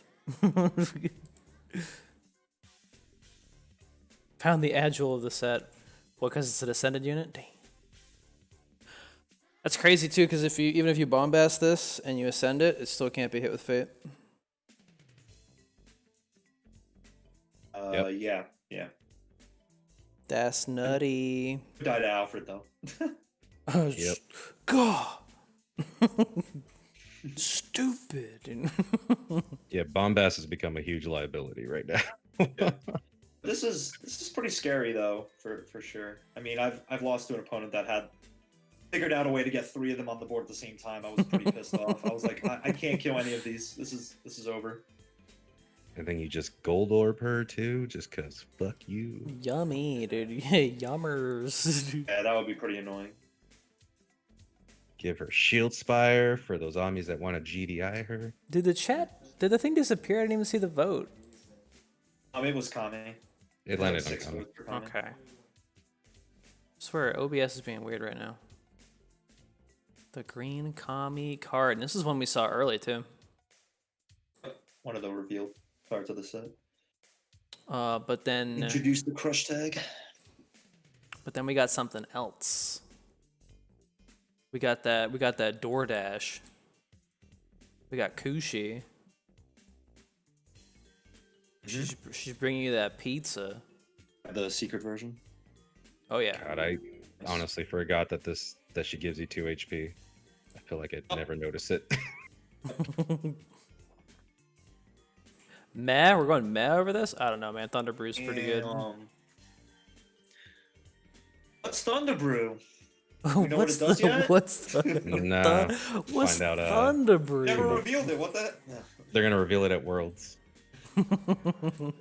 They should have just. It'd be funny if they just changed the name of it, so it just seemed like it was like, oh, what's Thunder Brew? It's like, oh, this is something drink. What the hell's Thunder Brew then? She's good, but not okay. great. So, I don't know. So essentially, this is 4 MP total, including Thunder Brew. But what it's doing is it's giving one of your opponent's units a death sentence, and you're essentially winning the lane once you do play it. Thunder Brew is good, In but my the opinion. 2/2 Kushi. That's what it is and what it sounds like in theory, but it just has not paid off for me, and I really haven't seen it pay off for people. And it's definitely probably a more meta-centric thing, but it's either the units that it can kill, they don't care about it dying, or the units that you want to kill with this, it kills them way too slow to really pay off. Yeah, that's the issue, right? I use it as a Buffs, shield. There's to protect it and so on. I've been using it as a shield, where if my attack is coming in and I don't want my unit to get damaged, I just slap that on the enemy. Yeah, and that's fine, and it's pretty good for that, but it's also just kind of back to that issue of you're going into the action phase with green, and they still want to stay away from that as much as possible. And giving them that 2 mana usually results in you getting screwed over. So you're saying she should put the Thunder Brew effect in front of her? I mean, I don't know. It's like I said, it sounds, everything on it sounds really good on paper, but it's also still attached to a really bad unit, which kind of sucks. We are back in a growth meta, so putting something bad on your board can hurt, like something that's not a threat for them to get rid of. And that's why Thunder Brew also ends up being awkward. Like, even if you're playing against Amy, it's like, I can kill your thing over time, but it's also clearing their board for them to keep growing more and doing more damage. Like, their biggest weakness right now is getting board locked. And Ashura Senku definitely doesn't care. The card that is meant to counter doesn't give a shit about it. It's nice still, but it doesn't help that much. I don't think it's a decent Orochi counter. It's just the issue is there's like too many damn buffs. Yeah, it's never worked for me to counter general. Orochi. I've even got 2 of them on Orochi, and it didn't matter because Ashura Senku cancels out any of that damage, and then they're buffing it. Yeah, and it does. Yeah, that's the issue. Kushi should be a 2/4 or 2/3. Yeah, she should have a bit more bones to her. And like I said, I completely forgot that she heals 2 HP. It's really not too noticeable. I like her on paper, but I've tried a lot too, and I don't know. Every time I watch people play her too, it never really seems worth it. I still like her as a one-of, but it's very specific, and there's not that many units that you want to Thunder Brew right away. You're kind of just holding on to it until something good comes along. Yeah, I mean, I'll keep using her in Mono Green Choral Orchestra. I think the Explorer focus is really good for her. I want to play Explorers. Still good. Yeah. Catch. Has not failed you against Orochi, then you have amazing luck, because it has not worked for me against Orochi once. Yeah, some Orochis will just keep living in spite of it, but it does help a little bit. Yeah, think it's the it's worst a thing little to bit of do. a Shara situation where it's just like, oh, Shara's not too bad if you just play the unit. Well, that's not usually what happens. They usually devote the whole damn deck to it. It's just like buff, buff, buff, buff, buff, buff, buff. Yeah. Oh, I think she just needs a little bit of a better body, um, wow. to not be like, to just not like take up a spot on your slot, because again, growth meta is very important. Even in explore meta, like it's just kind of awkward. How sexist of you. I would say all right, You're just like, what? which is pretty much my way of saying best as a one of. Oh my god. I think all right is. Well, fair grade to now that me. we've made, I Some made a people joke might just say about. gimmick. Now that I made the joke about someone saying that she needs a better body, dude. Now that I'm looking at the card, dude, with some there's some Oh, huh. never noticed that. In motion? No, I'm gay. I don't notice that shit. Yeah, no, I want to like her more, and I definitely could see her more. It's just in practice, it's even not even me just using it, people using it against me. I've had someone like stack Thunderbrew on my growth Amy, and it's like, well, I'm just gonna keep growing him. It's almost kind of that same issue where it's like, bro, I'm just running seals and shields. It's like, okay, but I'm still making a board, and you're doing nothing. And this falls into that a lot, where it's like, yeah, you're just giving me more mana to do much. It's sadly not doing as much for a 1 MP action is as a lot of other 1 MP actions are. That's a good way of putting it. And it's a little too slow. Even though the game has slowed down a lot, it's still like you need big payoffs on plays, pretty big, especially if you're potentially giving them 2 free mana to react. Oh yeah.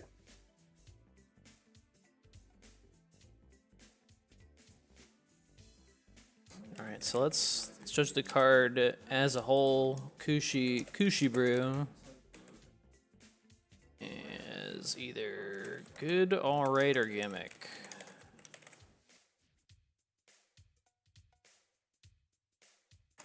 The mole pole.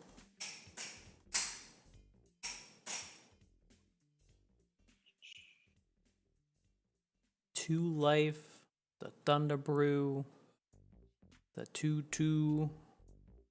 This was definitely one of the cards that I would say I was wrong on, because I was all hyped for this thing.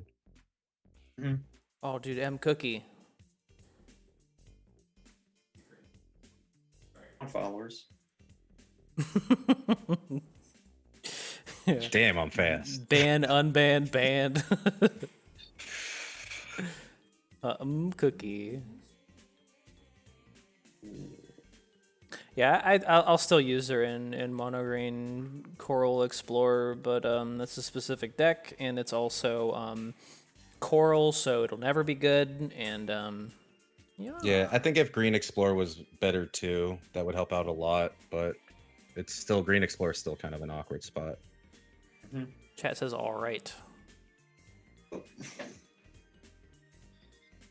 do you guys think? All right, or do you think gimmick or No, I wouldn't. said I wouldn't all go right. as low as a gimmick. Definitely all right. Because I can also see her getting better in the future.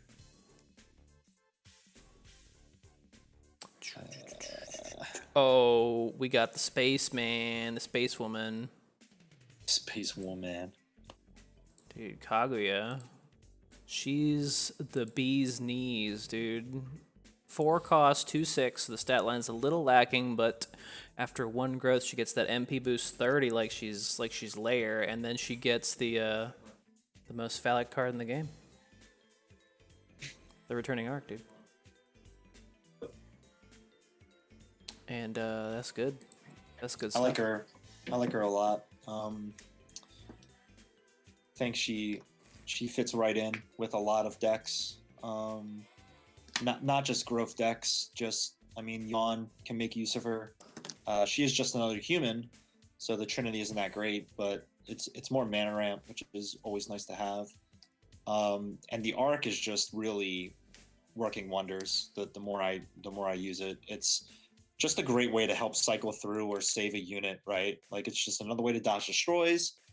It's another way to gain MP nice and quickly. It's a way to just cycle units out. Like if you have a full board and you want to play something else and you don't have Ascension, just take something out that's weak with the arc and then throw something else in with the extra mana that you just gained.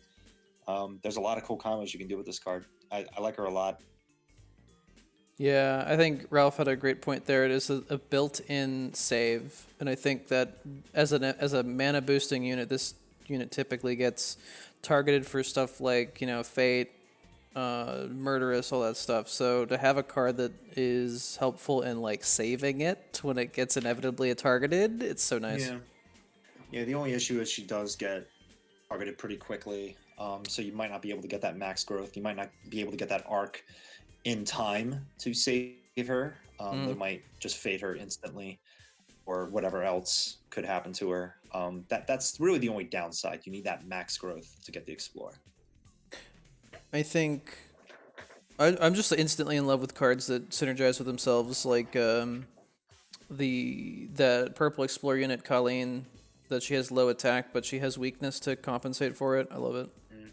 So this is one of those situations where it's like once you get that, you can use it to save her and continue to get more out of it. In an ideal situation. Bamboo shoot for armor and a space. I do wish that you still got the MP if the unit was destroyed once you use the thing, but that's not the case. But it's still really good. It's a really good response card. Recall cards have been kind of important in green.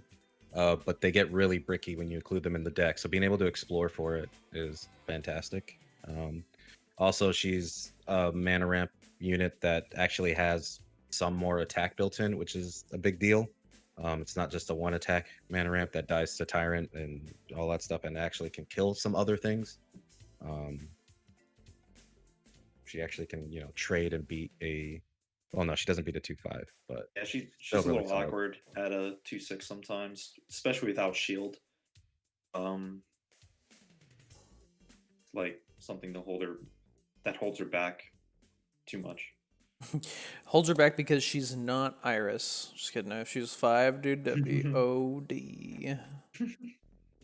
But I do like the fact that with her costs and the growth requirement, you can start the game off and have have the arc ready to go. I think I've done that before. I think the arc is like actually one of the best explorers that green could have gotten. I agree. If not like, I don't know. It's a toss up between I think arc or the Chimera Ride armor for best green explorer in my opinion. But I think this is really great. I couldn't even imagine what other colors would want to do to get something like that as a similar effect. But thank God, something like black doesn't have access to it, right? What a card that can actually save. No. Yeah, just more ways to dodge destroys or brainwash and stuff like that. It's pretty crazy. Yeah, if purple comes back in a more substantial way, it'd be nice to have a 1 MP answer, because that's what it really shuts them down. I think 2 MP answers are a nice gesture, but are always negated. So to have a 1 MP answer, ooh, that's hot.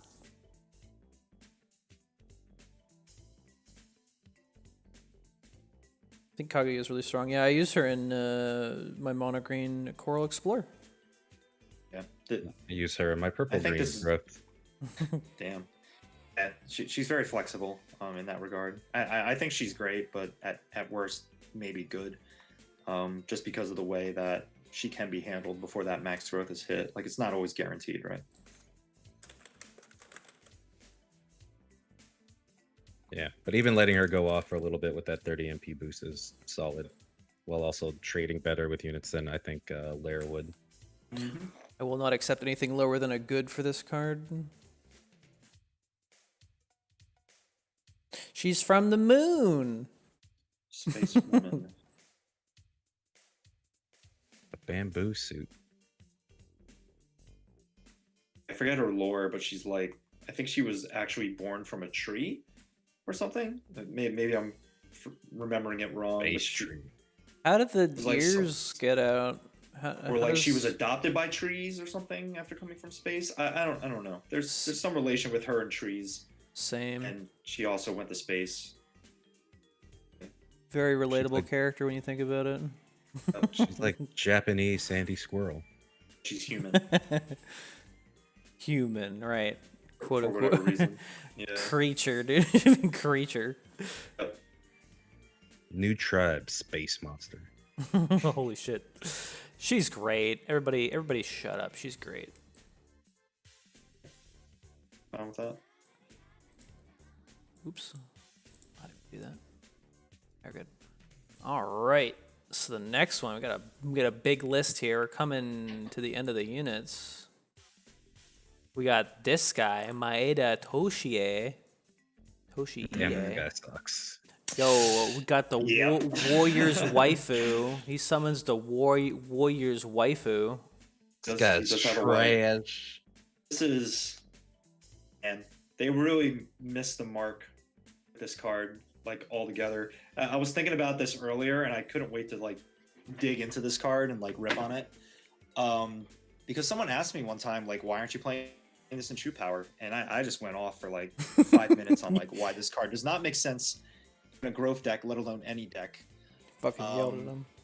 I mean, you just look and I mean, read the numbers, right? 2-5. That's good. 5 for 6, right? But he also plays out a 2-5 for 3 on the field. Okay, that's cute. So you're basically getting 2 3-5s out there for the cost of 2 3 costs. For the cost of a That's- Felicia.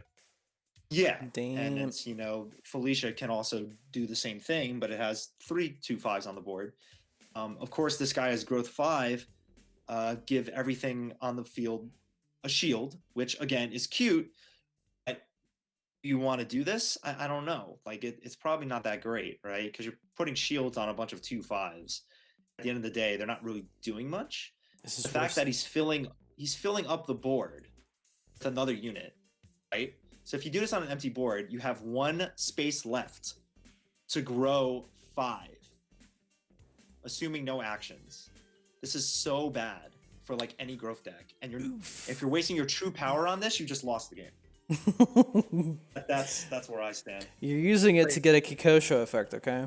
I mean, even his stats with the buff from his wife is 4, 5 for 6, which is not good. it's not good. Right, the white card. Something about that. Still- Something about that sentence just made me like laugh out loud, dude. Still not that good.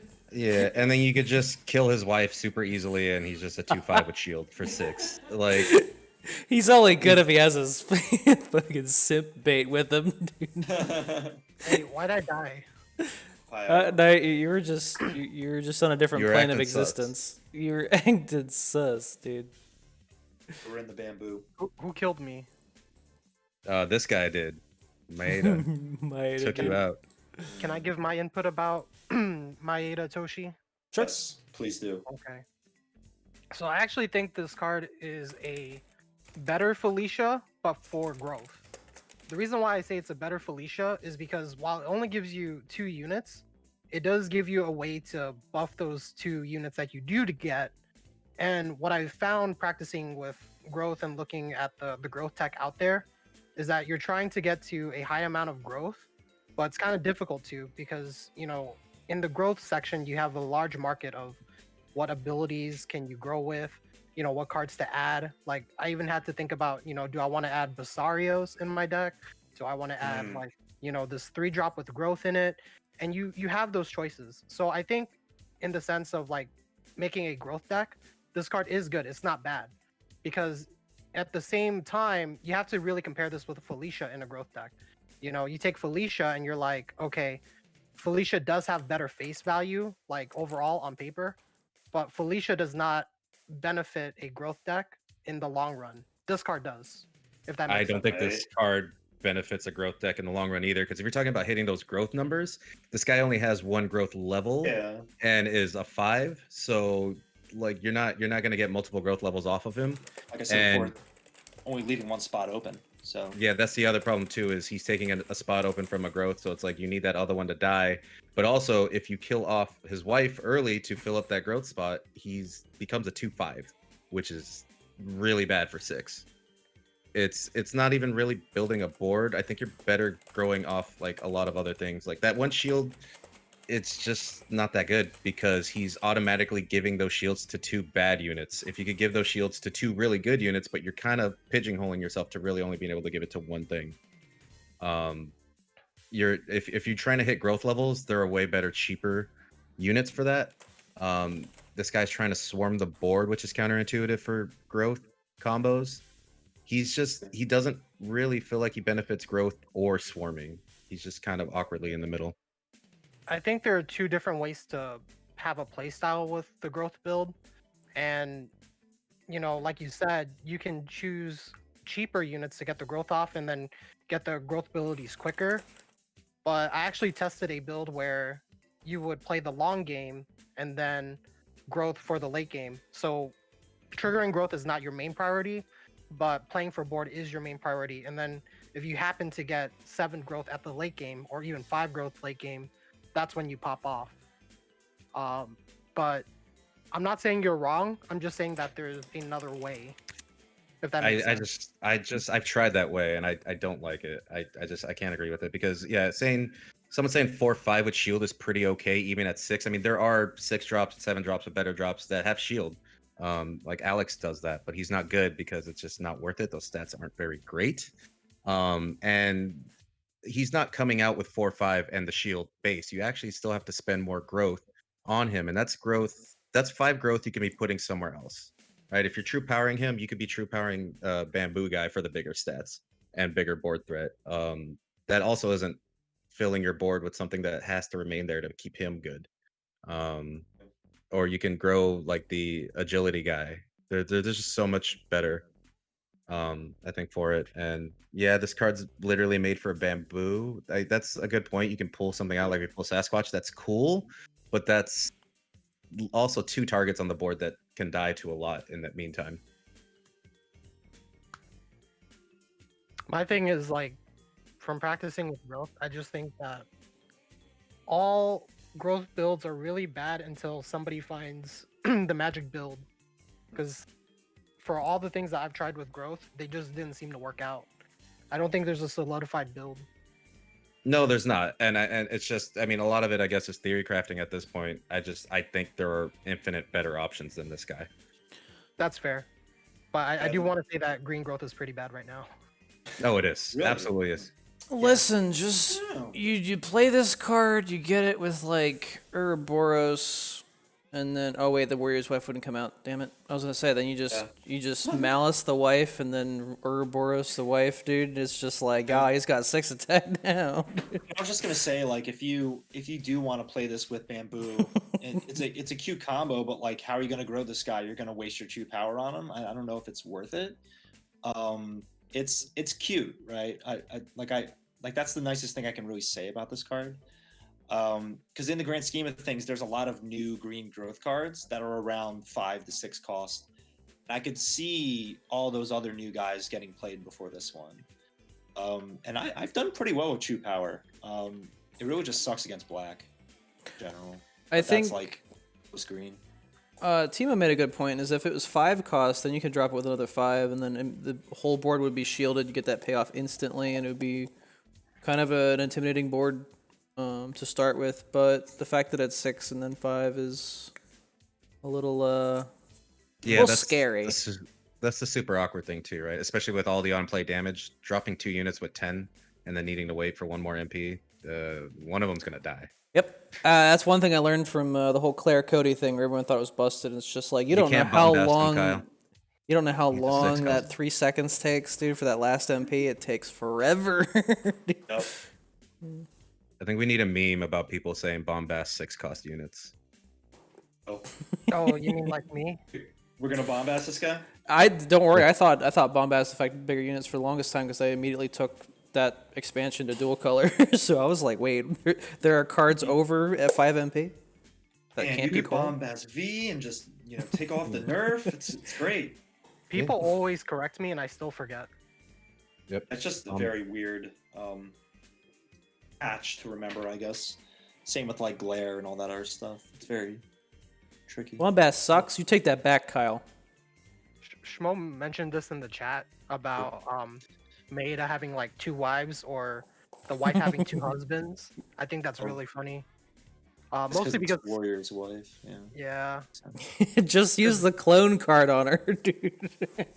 yeah. Don't talk to situations me or can my happen. 2 wives ever again, dude.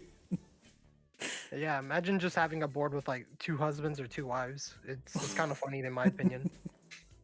Or you could have 3 husbands, or 3 wives. Turning- 3-2-5. Turning your board into the fucking Maury Povich show here. Come on, guys.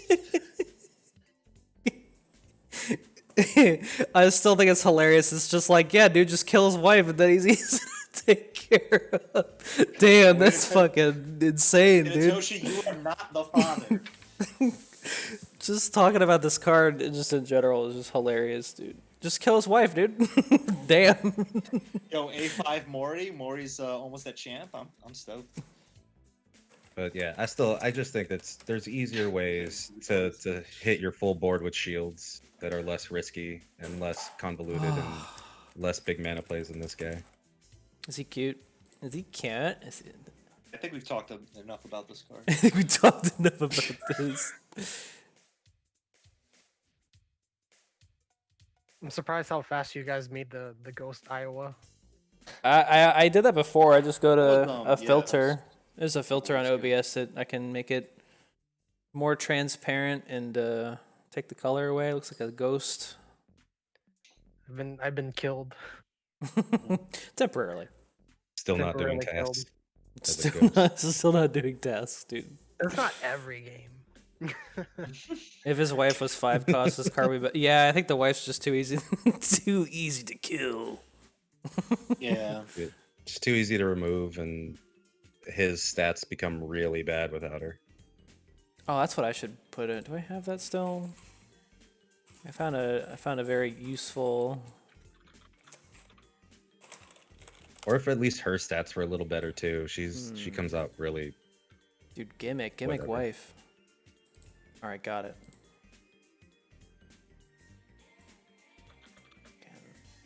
Where is it? Gimmick wife, dude. Where is he? Mm. All right, get her, boys. Get her. Dude, Couple more units here. Yep. got the crosshair, dude. Damn, when do we get this? What? I didn't know we're shooting people now. Shooting cards. I originally put something together to make fun of a Raging Demon player that fucking Oh. got a mole by accident. So I was like, dude, the crosshair. It's like, kill this fucking mole. Mold. All right, so gimmick boys. All right. Oh, we got the slot machine now. Up. Ashikaga Yoshiteru. He's Also does read it- this off. He does it all, dude. He's a 6 cost, 3/7, and when he attacks before exchanging damage, does one of the following things: he either gains 1 attack, gains 3 HP, does a dark hold effect on the enemy in front, which that means that there's no trade, no damage trade, by the way. He destroys a random enemy unit with an MP cost of 3 or less, or he gives himself slow for 1 attack. This guy is love this guy. hilarious, dude. It's the most gimmick tier card. You say that, but I've Like- gotten fucked up by it. But like, you know how, and I brought this up before, but like, we're probably gonna get an EXGP mode where we all get Orochis to start. Screw that. I want 3 of these guys on both sides of the board at the start, and I want to see Yep. what happens because I just want pure chaos. And this is easily the most random card they've ever made, which is saying something because they've been slowly welcoming RNG into the game with every new patch. And I've only seen this card win a couple times, but This card's hilarious. It's fun. It's fun, and I think there should be, like, I'm hesitant to say there should be more cards like this because too much RNG might get too insane. But there should be more fun cards like this. I'll say that. I mean, it's also nice because none of his RNG stuff is like immediately game ending, right? Like, it's not like a V RNG where it's like, oh, you can get Shadow Griffin, or oh, I got 2 nightmares, GG. Like, there's not much on him that procs that's like, oh, game over. Activates one of the following, creates nightmare. Dude, fuck, dude. But I do love this guy. He's a lot of fun. I've had him pop off in Charge Shot, actually, of all things, just because it's, oh, he gets +1 attack, or he gets HP and gets +1 attack, among his other stuff. And I've had the 3 cost come in clutch, the 3 cost destroy. My biggest complaint about this guy is even when you're playing him, is like, I have no idea what he did. It's so hard to keep track of what the fuck he's doing. Right. Yeah, it's confusing on both sides, so it's kind of interesting. You're introducing like just a random element and layer of confusion on top of that, so it's kind of cool because it makes your opponent think, or have to think, and too much thinking for certain players, you'll just break their brains and then you'll just win the game on the spot. Because we all know certain players can't think in this game. It's very funny to watch because, like, who's gonna read all that text in the middle of a match and still be able to concentrate on their board, right? So you got that going for you. There's just so many mind games related to this card. I love it. Yeah, the fact that this all this stuff happening is on attacking, so before the trade, and the halt is definitely in front. That means, that's just crazy. You put a blocker in front, it gets halted, and that means it will take 2 attacks without actually retaliating. 2. That's huge. Also, his stats aren't bad. 3/7 for 6. I was gonna say that too. If he gets sealed, you still have a decent statted unit. So I like him, and also 6 cost dodges a lot of destroys and such. But what if you bombast him? Yeah, Kyle, we should bombast. Have it be the only unit. Then bombast, dude. Oh, They should man. make this into a purple card and then have the ability activate on Resonate. Nope. Oh no. Nope. Immediate cute tier. Sure about No, that. thank you.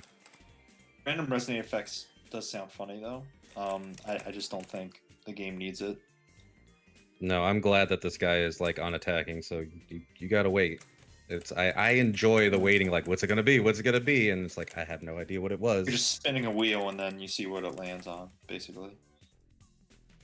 All right. Here's the poll, guys. You determine what happens to this card.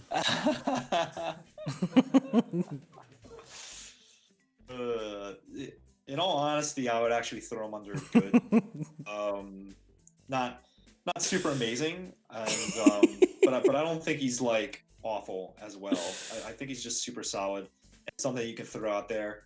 It's a way to introduce chaos to the game, but it's also really fun to play. Really fun to mess around with. Throw this guy out the window, dude. But like, man, I've seen it win a few games, especially in like Shieldspire decks. It's fun.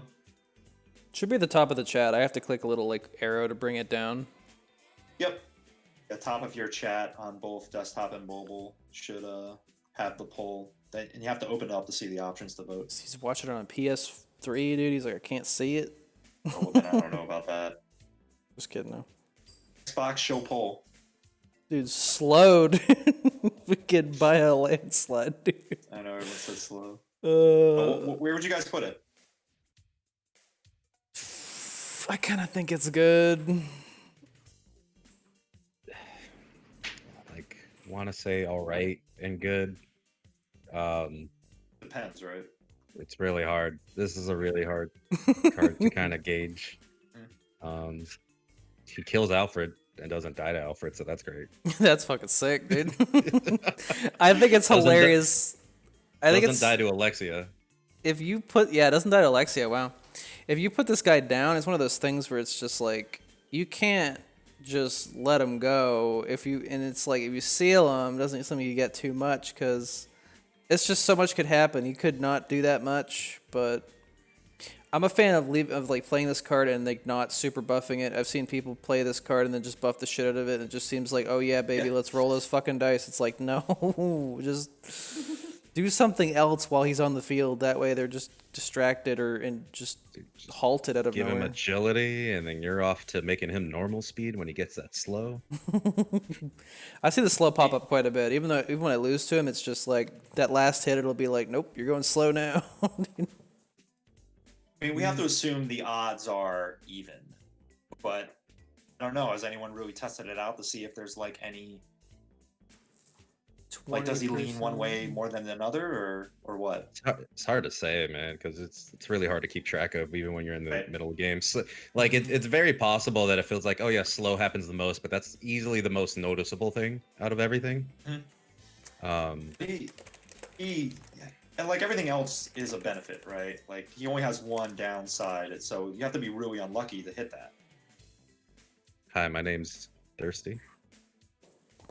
Hi, my name's I've gotten slow 3 times in a row with him.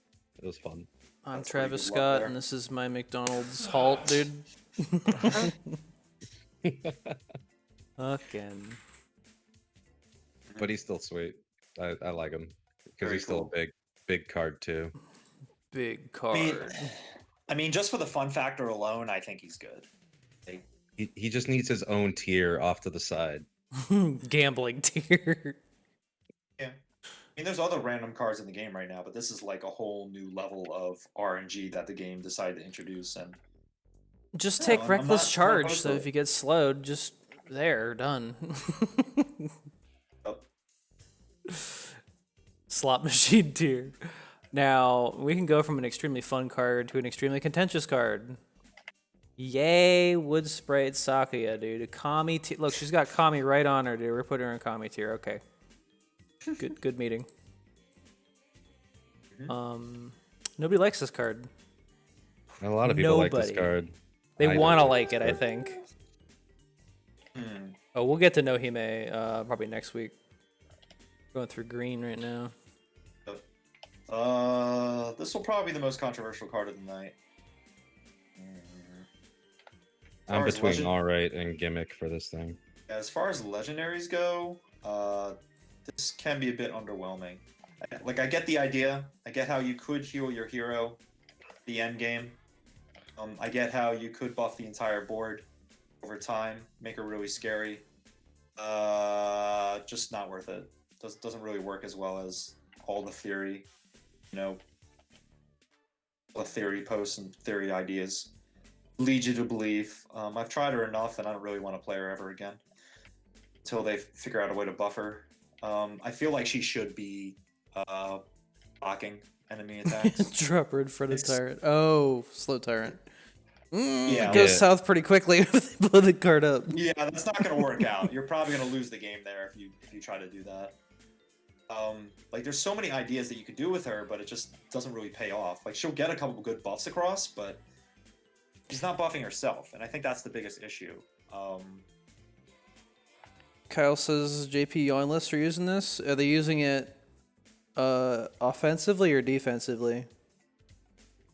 I've seen it in Yawn decks. I just don't think it's that good. Offensive? Oh my god. So like what, to start the game with it and just froth at the fucking mouth with HP on this card at 130? Yeah, in theory, it's great for red, because you're trying to soak a lot of damage. You buff it with memories? I will admit, she's got a ton of HP. She could survive a fucking nuclear bomb, dude. She's like, yeah, that's fine. There's just a lot that can go wrong with playing her. It's another card that, like I said, I don't play a lot of removal in the decks that I play, so I use my units to do all the work. So in that case, this is one of those situations where it's just like, oh shit, I need to get rid of that card somehow. Yeah. They're stacking the HP for offense. See, that's what I was thinking when I first saw this card against red specifically, is that, hey, if you start this thing out with a bunch of health, it might not even matter that it cuts your health. And you just get it late game and flip the opposite, dude. Black destroys her, yeah, I mean. Like, it's something different, and it's something that's like, If I deal with cool. a 5/9 Nero, they kept getting buffed. Yeah, it's just I don't know. There's a lot of things that can go wrong if you're relying on her to carry you. Change form, dude. Let's go. Yeah, I don't like that big HP aspect of her if she can't block. Like that's really the advantage of big HP. And I've lost too many games to just people like, oh, I can just buff the shit out of the unit that's attacking in her lane, and cool. Can't do a lot there. That kind of sucks ass. Actually, that would be really funny as a fucking burn Dante counter where they're about to kill you and it's like, are you though? Dude. Yeah, I mean the healing effect on it is cute. You just don't see it that much. I saw like one match where what was it, an X player ascended with her right away to get 130 and then brought themselves down to like 15 and then they lost like a minute later. That's pretty much what you expect when you start a match with her, Ascension. HP is just a tool, but HP, like unit HP, is one of the weakest tools in this game. And it's just like, yeah, you could do these things and make her busted, but you're doing all that work to make a legendary busted, like compared to every other legendary that just appears and shits on the board. Like, why would you do that much work? It makes no sense. Like, you can make any card in this game pop off with the right situation and the right, combination of things. That doesn't make it good. That makes it extremely situational. And this legendary is extremely situational and is way more high risk, high reward than any card in black. By the way, It's fucking Urizen. Dude. No, I think she's extremely situational. I will stand by that opinion. Everything you're saying right now all sounds like very specific situations. Like hitting her with Call to Battle. Like Call to Battle doesn't get played that much because it's situational. Yeah. I need to get off my ass and turn some of these cards into something. I just need to pop off with some of these cards. I mean, it wouldn't bring it into any kind of like, oh man, it's God tier now. It's like, no, but I just want to be like, yeah, the right situation, yeah, card. Yeah, like she can go off and it could be nice, but I think it's way too easy to ignore her and deal with everything else. It's really kind of hard to get that unit buff off and it really make that big of a difference. And The fact that like she can't block but opponents can block her just feels really bad. It enables her ability. I mean, I understand letting her why walk. they did it, but yeah. I do think she's the worst legendary out of all of them added in this. Yep. I think so too. If you I- use it to siphon your haven't- life into her, does it make your character like take damage, like the grunting noise? Dude's like, Yeah. So okay. if I you're always trying to capture that, there you go. I always kind of like that you play like Gary Zen or fucking Diablos. It's like, ugh, dude. Fucking unit hits the field. And then you got Jill on the other side. Looks like my tactics are having the desired effect. I knew you were gonna play that. It's working. You're hurting She's yourself. definitely not worse. She's definitely not worse legendary in the game. I won't say that, but she is Oh, the yeah, worst yeah. legendary in this. I don't think there's worse legendaries in this set though. Dude, the Jill boys with the fucking candy, dude. You were saying gimmick thirsty? Yeah, I want to say gimmick for this thing. I also say gimmick. That was my initial thought for the show. I want to put it in mother tier. Holy shit. Damn. Yeah, I'd rather eat my sock than play this card. Damn. I'd rather play Earth Mother than play this card, honestly. Hey, you're I gonna be, genuinely- if it's I like Earth genuinely Mother, you'll be rather making play a this deck thing. with it by the end of the season.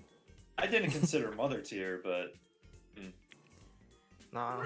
Sakuya 5 tier. MP get blown up. Nah, I'm good. Also, I've been running into more 4-drop tyrants, which makes this even scarier. You know what happens when you're trying to play this unit, so that it can build up your board and attack, but you accidentally drop it onto your unit, so all of a sudden now you have like 15 health. What are you gonna do? The game this has is like- lagged on me, and I've accidentally ascended with this, and it was like, oh Really? shit. Yeah, Yeah. exactly. See, mother tier. does happen? Damn. No, yeah. We don't need to talk anymore. It's just mother tier. Oh, We put the poll up. Here. One I'm person telling you. God. Oh boy. Oh my Close, god. close. Oh my god. Iowa came in, he's changed everybody's minds with the fucking brainwash. I mean, it doesn't even matter if you cook someone with this card. It's generally because of everything else around it. Like, it's not like... my God. I don't see this card as the reason why you're going to cook Iowa. She could be my mother, dude. We have another legendary as the worst card in the set. So, wait, what? Second set in a row? Damn. What? Dude, here's what you do. You let it get low, and then you fucking gold orbit, dude. Kidding. It dies, it comes back, sets your HP back to 15. Let's go, boys, dude. Or wait, See, I don't- whatever your HP is, dude. Are we bumping up Human Boy to cute? Oh, shit. I don't think this legendary is as bad as that human card. Not as bad as Kanbei. Legend Vial? I don't know, man. No, Legend Vial is definitely worse than this card. That's the thing. I only want one card at the bottom, but I don't know. Option. That's up to you guys. This is hope for the future bad. Yeah. I mean, I'm going to tell you right now, historically, this game has never had a legendary card that was like, damn, this is bad. And then people spent months trying to make it work and like, no, never mind. I changed my mind.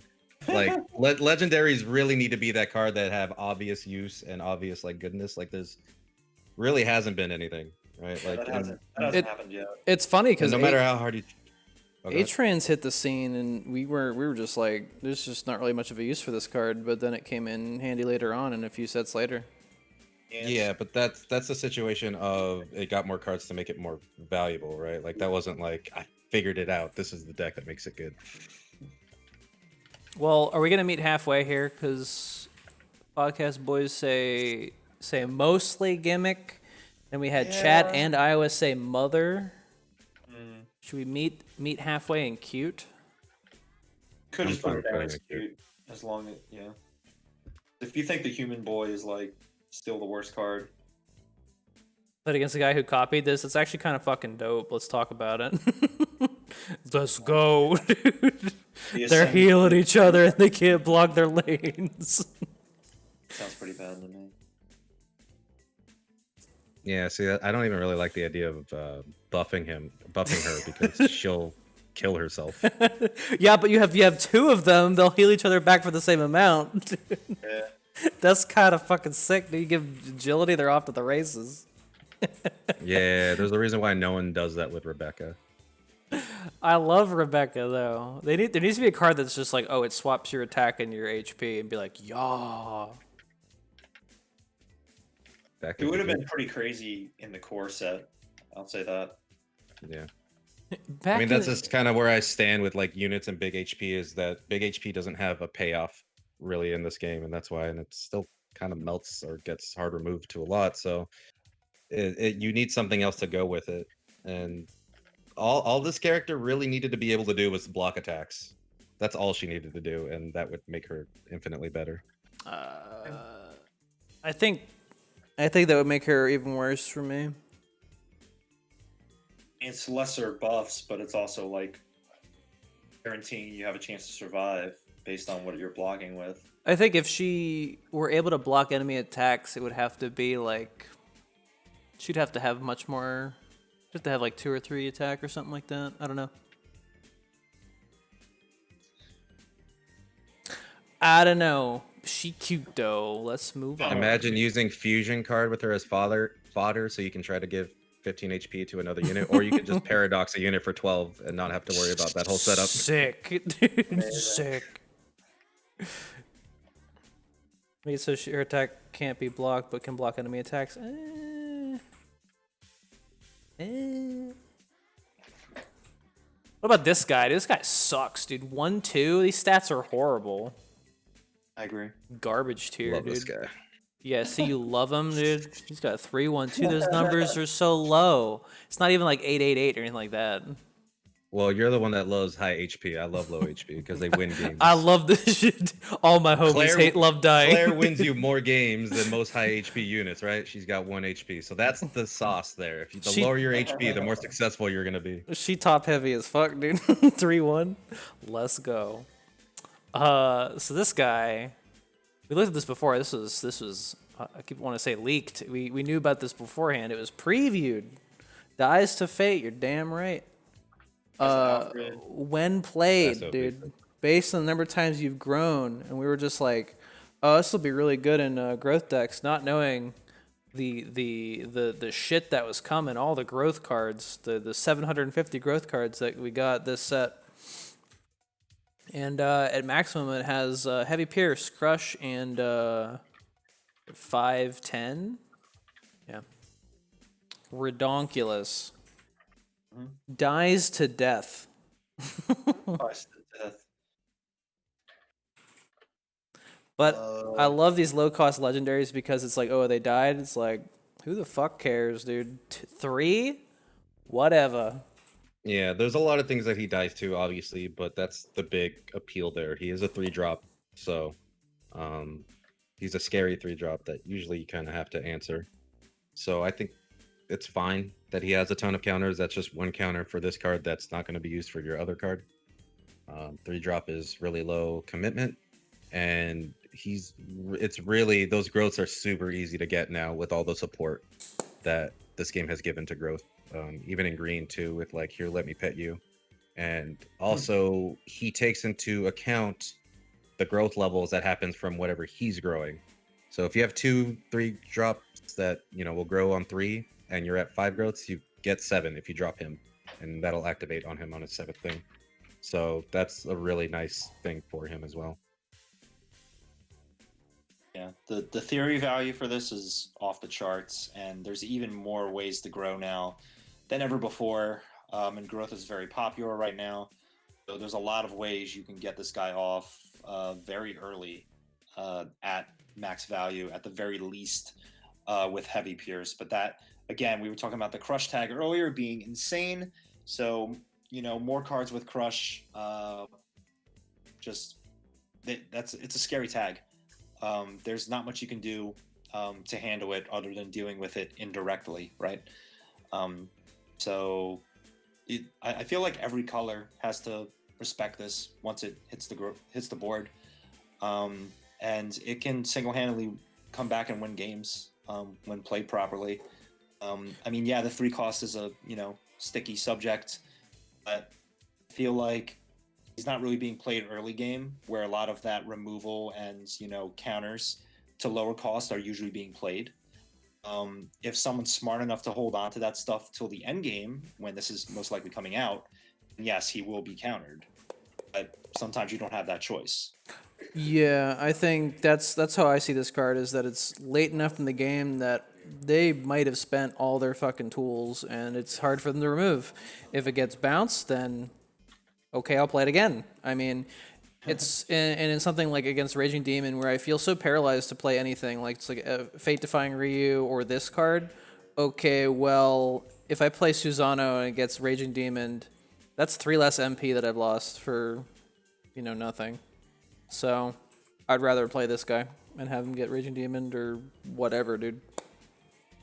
Smaller investment. And also pairs extremely well with Kaguya and her Arc Explorer. Oh yeah, that would be dope. Yeah, green can reset them, but again, it's like, do they have that reset or did they already spend it?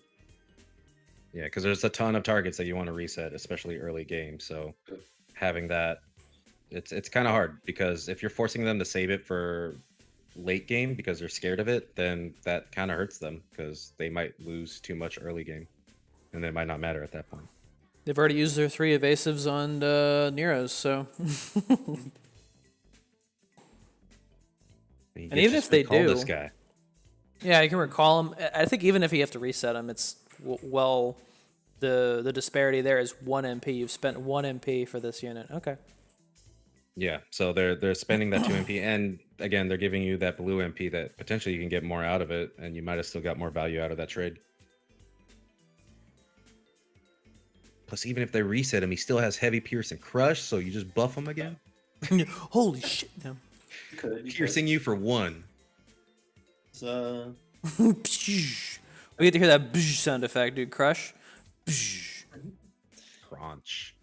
yeah, to me, he's great though, because it's pretty much the finish. One of the finishers that true power decks were looking for, because they really only had Summit before then. Let's get the poll up here. This is really effective.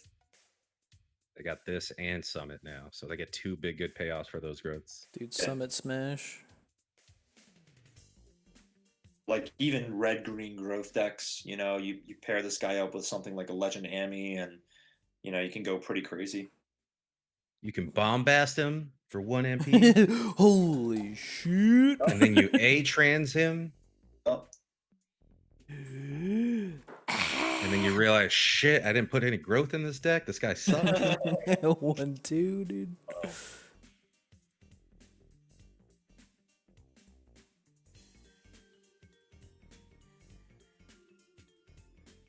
God, I'm so afraid to buff anything in this fucking game now with black so prevalent. It's just like, oh, it's like buffing. It's like, eh. Even antibody sometimes I'm just like, Jesus Christ. I don't know if I want to commit 15 AP.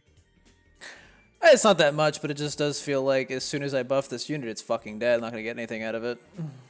No, it's funny because it's the same thing with like anything that's a buff hero art right now. It's like, man, I don't know if I want to spend this 12 AP to give Shoryuken to this thing. It's just gonna die. There's one thing that stands above that, and it's fucking Ashura, because it's like, don't touch me. I have fucking COVID.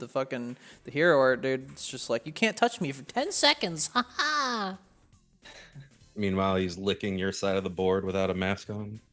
God, I just fucking hate how safe that is. He's great, unless Iowa thinks he's mother tier. Nah, he's cool.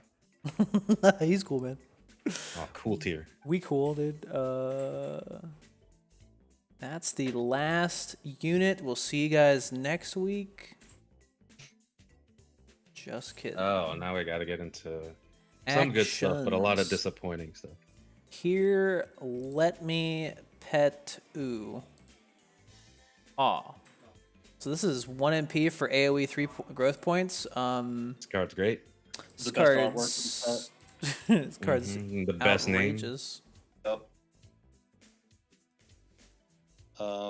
Yeah, I really like this card. This card also pushes growth even further than before, and it's really something that green growth specifically needed, especially now because you have these cards that require growth 6, growth 7, and even in some cases the growth 5 cards. They just fall a little short, and you really want something to help boost it. So you get a board with like Rebecca and one of the newer guys, and Sasquatch, and you're able to play this. In theory, you could get a lot of crazy value. Just this 1 cost card.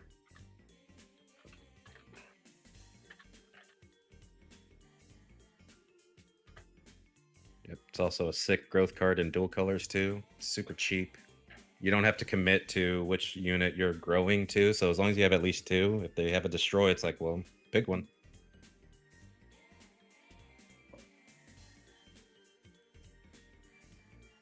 It might only hit like 1 unit because your other units might be max growth, but even still, it's really solid.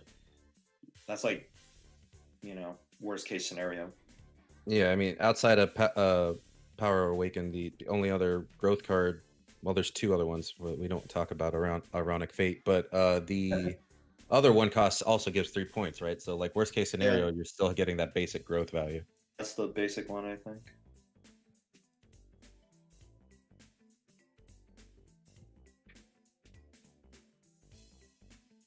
Damn. Chat's hyping it up. I don't think it's quite god tier, but it is absolutely great. You definitely want to run 3 of them in growth-based decks. It's just ironically that a lot of the units in mono green don't quite hit amazing tier to get value off of this. I think this is what's holding this back from god tier. Mhm. But it's great.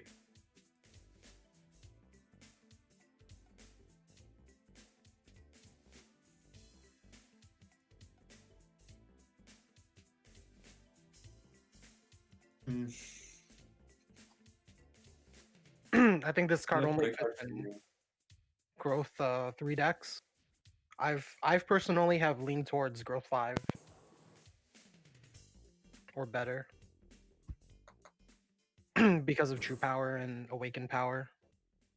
But this card you would have to like really play growth 3 decks.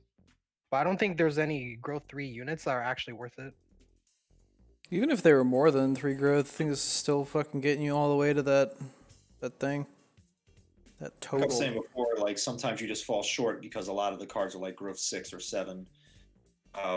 And you feel like you don't really want to use your true power just to get that final like 2 points on Sasquatch, right?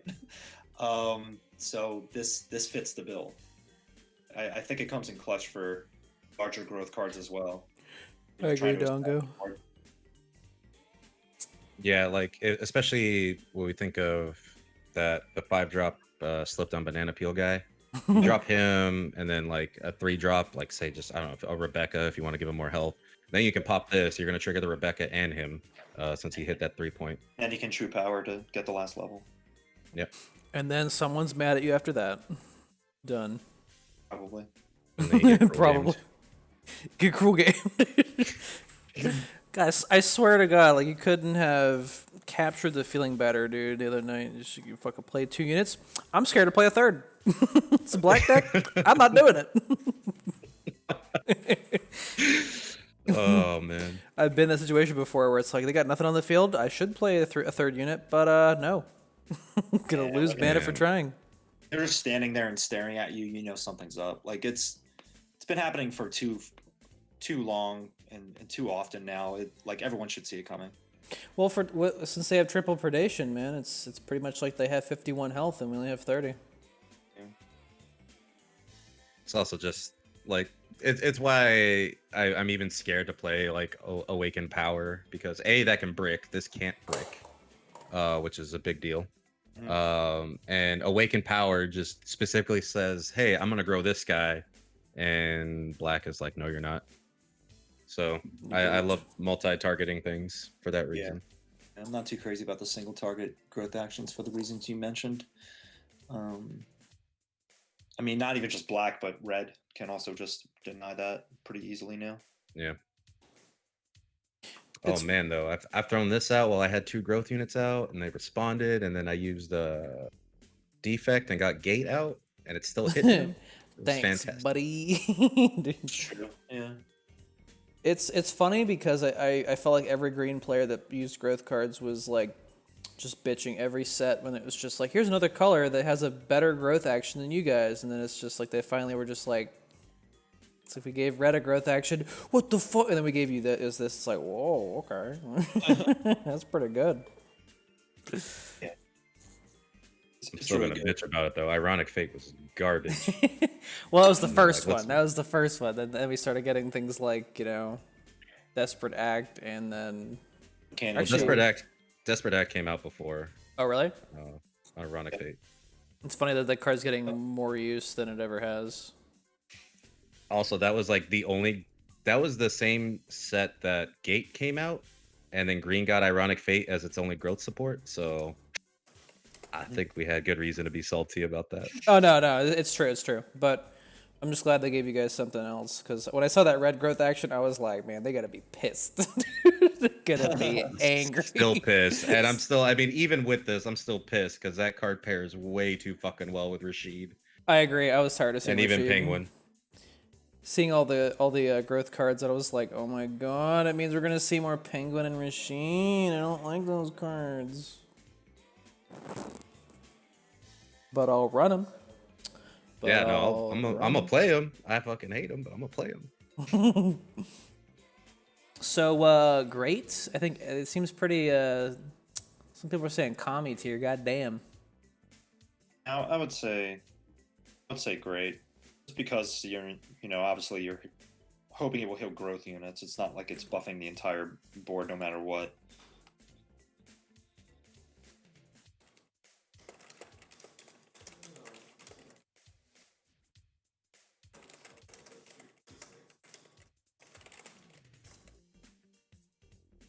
Yup.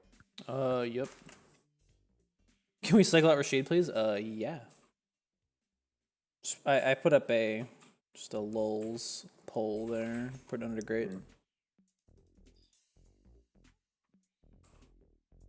That'd be groovy. What cards have been commie tier so far? Let's take a look. Let's have a little look-see. Sun Goddess and Itsuki. Itsuki's pretty fucking good. Although I gotta say, this Jambalaya card, man. I always see this little line here, and it keeps making me think that it's like, you don't have enough MP to play that card. It's almost there, guys. I can almost play this card.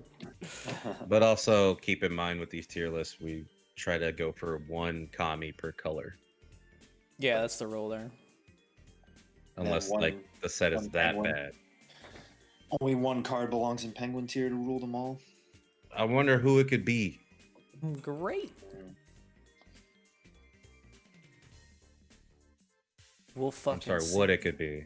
So Now we got disgusted cat emote right here. Veil of Mist. Which is kind of weird. It's 3 MP It's to cute. give 3 HP to a friendly unit, and if you got 5 growths under your belt, it's an E strike. It's cute. Oh, I can The make my art- own disgusted cat emote if I just take this cat and like. the artwork cracks me up. It's just like the clay whatever dude, clay drummer, or is that something else? Clay. That's the flyer uh, from Spirit Flyer or something. Yeah, from Purple. yeah, Um, that card that Clay really Flyer. sucks. Yeah, he's just like trolling this poor cat. He's like, "Yo, I'm trying to get some sleep here." Yo, It looks like leaves, but he's actually dropping little poops on them. Ew. Ew, gross. but yeah, for the cost, only boosting by 3 HP is pretty bad. To be fair, and I've then the gotten- emergency strike. You know, I've gotten hit by Yeah. this. It hurts. you can use the what's it? The shattering blade or the horn. Shattered horn, yeah. Use a shattering horn for the same effect as well for less. Does that heal as well? I can't remember. It does I don't not. think it does. Nope, it just Like changes two, then? what it uses. Yeah. This is so- this is only better than E Strike because it's healing on top of it, and it does take that health into account before it does that damage, which is kind of nice. Yeah. But it's more conditional. E He's a Strike's five, value, yeah, E Strike's value always kind of came from early game and early pressure. It was really risky to use kind of mid late game because there's usually answers for it because again you can remove the unit and completely lose value for it. Yo, if this did split damage, you could fucking Yeah. really screw some Yeah. people up. Use Sakuya as a fucking base and be like, all right, This guys. would be amazing It'd be as pretty crazy if it was split, yeah. Because like you could do it with G, you could do it with Sakuya, you could do it with that huge weed dealer. I forget his name. Yeah. Like, and there's then a it'd be lot of almost as really good as Grizzled tanky Veteran. cards. Weed Yeah. Grizzled Veteran. Oh my god, I hate the card too. It's fucking red and Yeah. I hate it, dude. That's the problem. Yeah, like green. If green had a Grizzled Veteran, that'd be pretty nutty. But of course they don't because they're not red. They're not supposed to be doing damage. So yeah, the random green damage. I don't know. It's worked in some seasons, right, with Hakai and Emergency Strike. You kind of see it every now and then, but it's not really like consistent enough to actually make it a staple, right, for the color. But they always throw something in there. Yeah, and I always argued against Emergency Strike because 3 MP is always risky. big. That is a commitment, as sad as that is to say, but it is a commitment. It's also And- tied to a unit. Yeah, it's tied to a unit and it's targeting a unit that, I mean, is ultimate weapon good? No. So why is this going to be good? Yeah, I've gotten balance, fucked up by Emergency Strike, but it's also been a card where it's like someone plays it out and I can directly affect how much damage it does. So that's kind of, it's just really risky even against red. Yeah. And then this again has the problem of it needs that condition met first. Without that condition, it's a terrible card. So cute. I think it's cute. Maybe gimmick. In Oh. a strange situation. So this is going to apply to a lot of other cards too, but this had some little bit of potential in charge shot, and there's a lot of cards that look like they could be pretty nice in charge shot. But they killed that hero art, so I don't know why they're giving it support, because charge shot's issue isn't cards. Its issue is that AP is way too big for what it does. This card is trash. I don't know. It still actually has an effect. It's not like Marvin tier or anything like that, where it's like, this is hurting me. Yo, but Marvin was actually showing up in some decks. I know, right? Made us look pretty stupid. To be fair, this is a heal, and it has a potential to do a lot of damage, but... Yeah, it's just 3 MP to heal 3 is pretty bad. It's it pretty was bad. 2. Yeah, it's sad to say, but it actually needs to do more. Like, if it could also grow on top of that, like, it's doing a lot already, or a fair amount of things, but if it could actually grow as well, that actually, like, makes it a little bit more contentious. It actually makes it, like, a little bit more playable, but it would have to grow a lot. Yeah, I think green is in need of a card that's just total bullshit, because it combines 7 different effects. We got like Furin Kazan in red. We got Bloodbath in black. They need every color needs a card that's like, we put 4 cards in one. Yeah. And it gives you 2 MP back. I mean, there's Oh yeah, I guess There's an purple does have that. old growth-based card, growth-based action that heals and gives a shield growth units, but you don't even see that these days. I do, and it makes me mad. Yeah. Fucking. Like it should be around, but I don't really see it as much as I think I should. Yeah, I don't see it everywhere, but I'm just so easily set off when I see that art. I'm just like, God fucking damn it. Yeah. A shield and a heal It's is... just it's It just made a return, yeah. yeah. It's just also easier to just get memory 2 and use Blade Shattering. Yep.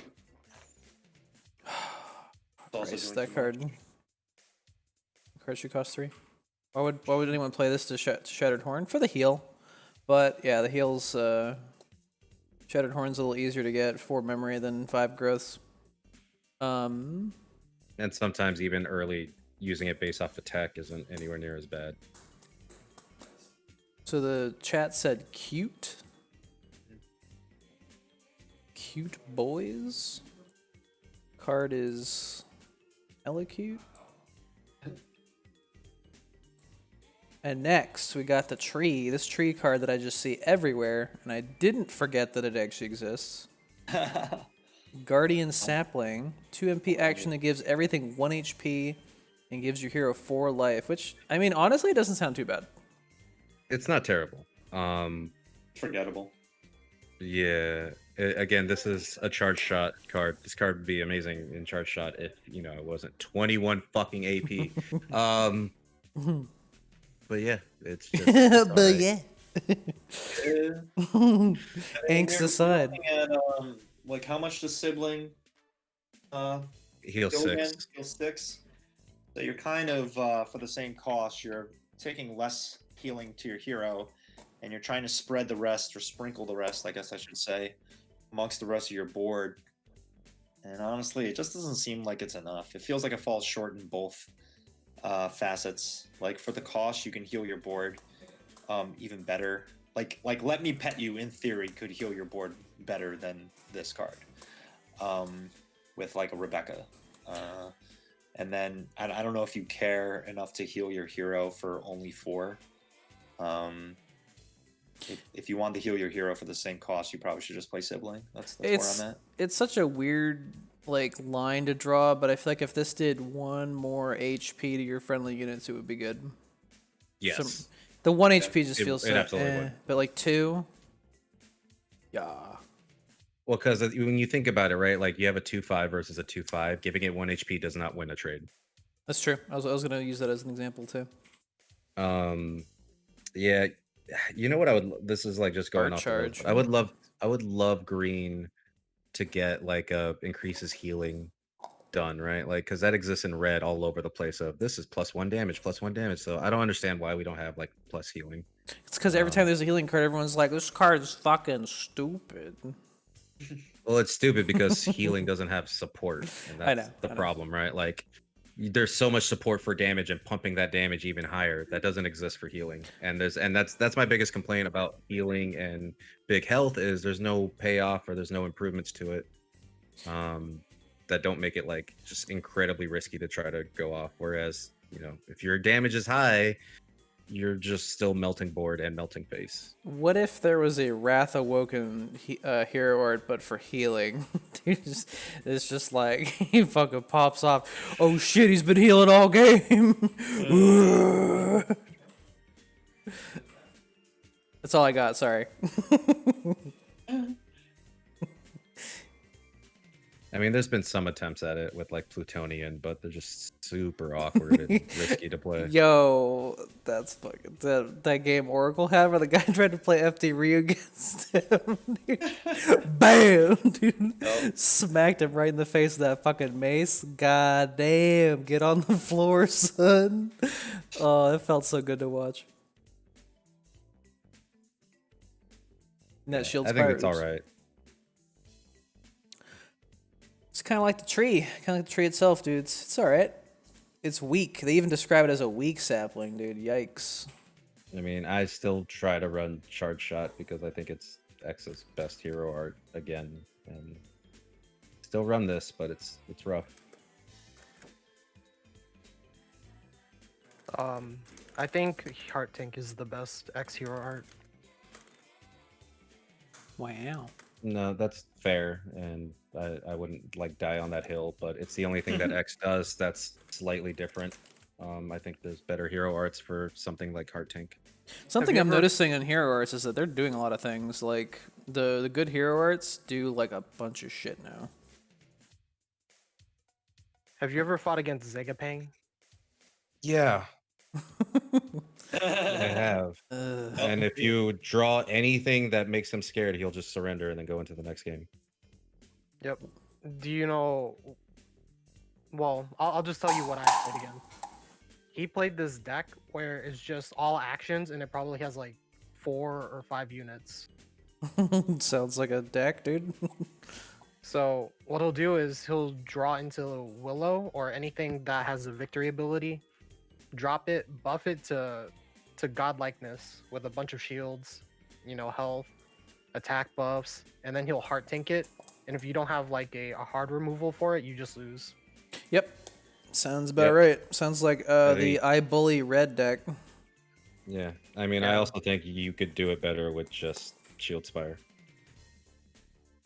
Yeah, but I don't know why they're trying to be X #1 multiple times.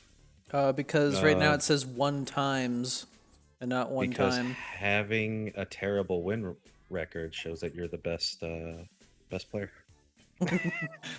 That hero, yeah.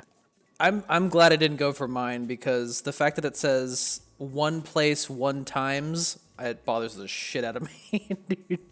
This is like, all right, I have 2 corrections, 2 problems with this. Oh yeah, English teacher. 1 place 1 times. God damn it. 1 place. 1 place 1 times. I saw it on Dongo's thing and I was just like, that looks I don't want it. Yeah. But yeah, my reasoning for saying it's Charge Shot is I think there's still a way to work with it to try to deal with that AP cost. You just gotta make sure it counts. It's literally the only thing in the game that does pay off from healing. So it's not good, but none of X is good right now. So chat was saying gimmick for this thing. You guys agree? Gimmick? Yeah. Sure. Yep. I just don't understand how so many players can play so much Teppen. Because I don't know who it was, but one of them played 2K games within a season with just like 1 hero. You just let your eyes glaze over and just keep sliding across the screen. I guess, yeah, you just stop focusing. I have a tendency that, like, when I do competitive stuff like that, that I am focused too hard and I, like, burn myself out. So, meh. Yeah, I don't know how anybody can do it. That's just way too much. Even when I'm playing Final Fantasy 14, I feel like I'm giving my all in like dungeons that don't matter, and it's just like after a while, I'm just like, I don't feel like doing dungeons. I'm just trying too hard. Meanwhile, we got this card that's built for fucking Coral that I don't think is that good because it conflicts with Coral. Self-sufficiency. 3 MP to pretty much give 1/1 to everything in your hand and your pocket. That's the same tribe as the selected unit, and yes, that means dual tribe. It does go both ways. I don't like this for Coral. It's a shame because it really does like have Coral smeared all over it.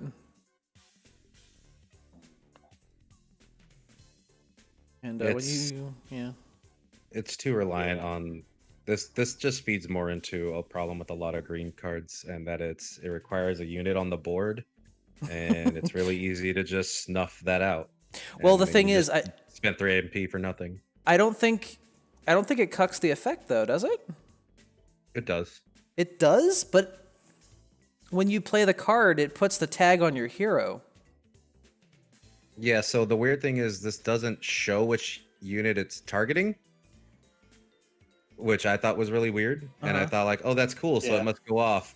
But then I randomly picked the right one, and I saw the fail pop up. Oh, this is Mother Yeah, tier it then. can Fuck fail. this card.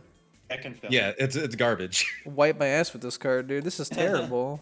I don't want to say it's mother tier, but it's funny because and I wish I could remember exactly how Hope for the Future works, but it feels like this is better than Hope for the Future. It feels like this is worse than Hope for the Future. It feels like this is Hope for the Future that can get fucked. The fact that I don't know, it's I don't know why they I keep don't- printing different versions of Hope for the Future. I'm sick of it. yeah, like it's on the same level at least where it's something where you're buffing your entire hand, and that can prove to be really valuable. But in the current state of the game right now, you're kind of stuck at a point where you kind of need to buff what you already have out in the field. And man, if this could buff the entire board that had the same tribe as well, like maybe that would be going too far, because it only does the hand, right? It's it is awkward. I don't think it's like the worst thing ever though. If it couldn't get, like, if you couldn't disrupt it by killing the unit, I would have a higher opinion of this card. But the fact that I saw that happen was like, oh, that's terrible. That's 3 MP gone for nothing.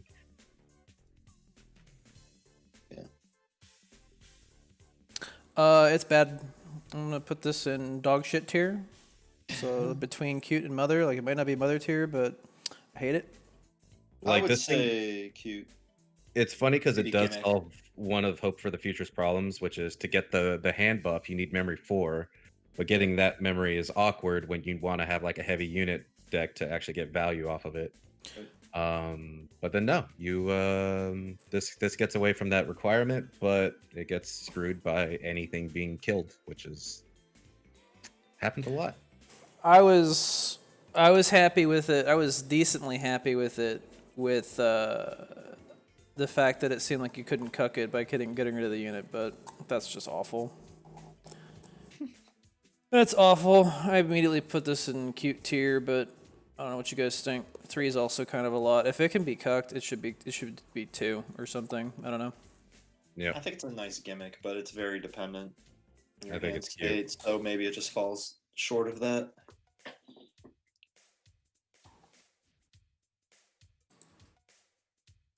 Picking that rice, dude.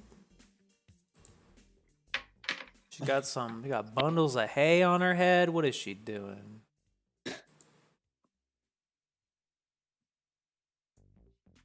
Oh, the joy of living with nature. Dude.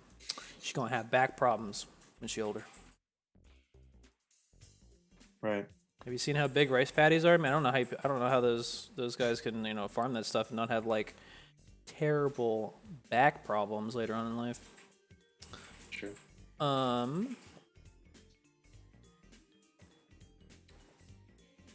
So who have we not heard from? Iowa. She got ho-hos on her head. I I had the complete same idea and notion that you guys did about this card.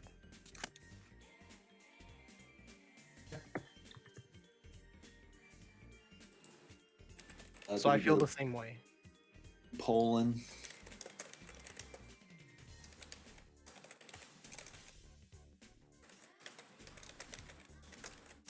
On the tape player. It's alright. What do you mean I can't make one of them dog shit? Come on. The kitties are in the room, dude. The pulls are weird. Rice farm. Dude, mother, dude. I don't know. That's so much mana to spend on buffing your units just by a tiny amount and have it just get stopped, and then you're just like, all right, I guess I'll just cry myself to sleep tonight. I don't know what's their fascination with adding +1/+1 in green right now. If it was like, if it was on a unit, and therefore could not be cucked, that would be fantastic. But it isn't, because then at least it would actually work together with Coral. That's too much. I mean, I will give it one benefit is the fact that for some reason it doesn't show you what unit they're targeting, which is cool. They should But do that that's with also Ultimate like, Weapon. I gotta build 3 units on the board and then use this, and boy, I sure hope they don't guess right. Which, man, they like to guess right. Yeah, actions and Coral are yikes. That's what they should do with Ultimate Weapon, though, is not tell you. You should just have a tag on the fucking hero that just says, oh shit. Kid, it's coming, dude. People say cute. Yeah, we're putting that cute. Card sucks. Maybe not Mother Tier because it actually does something, but...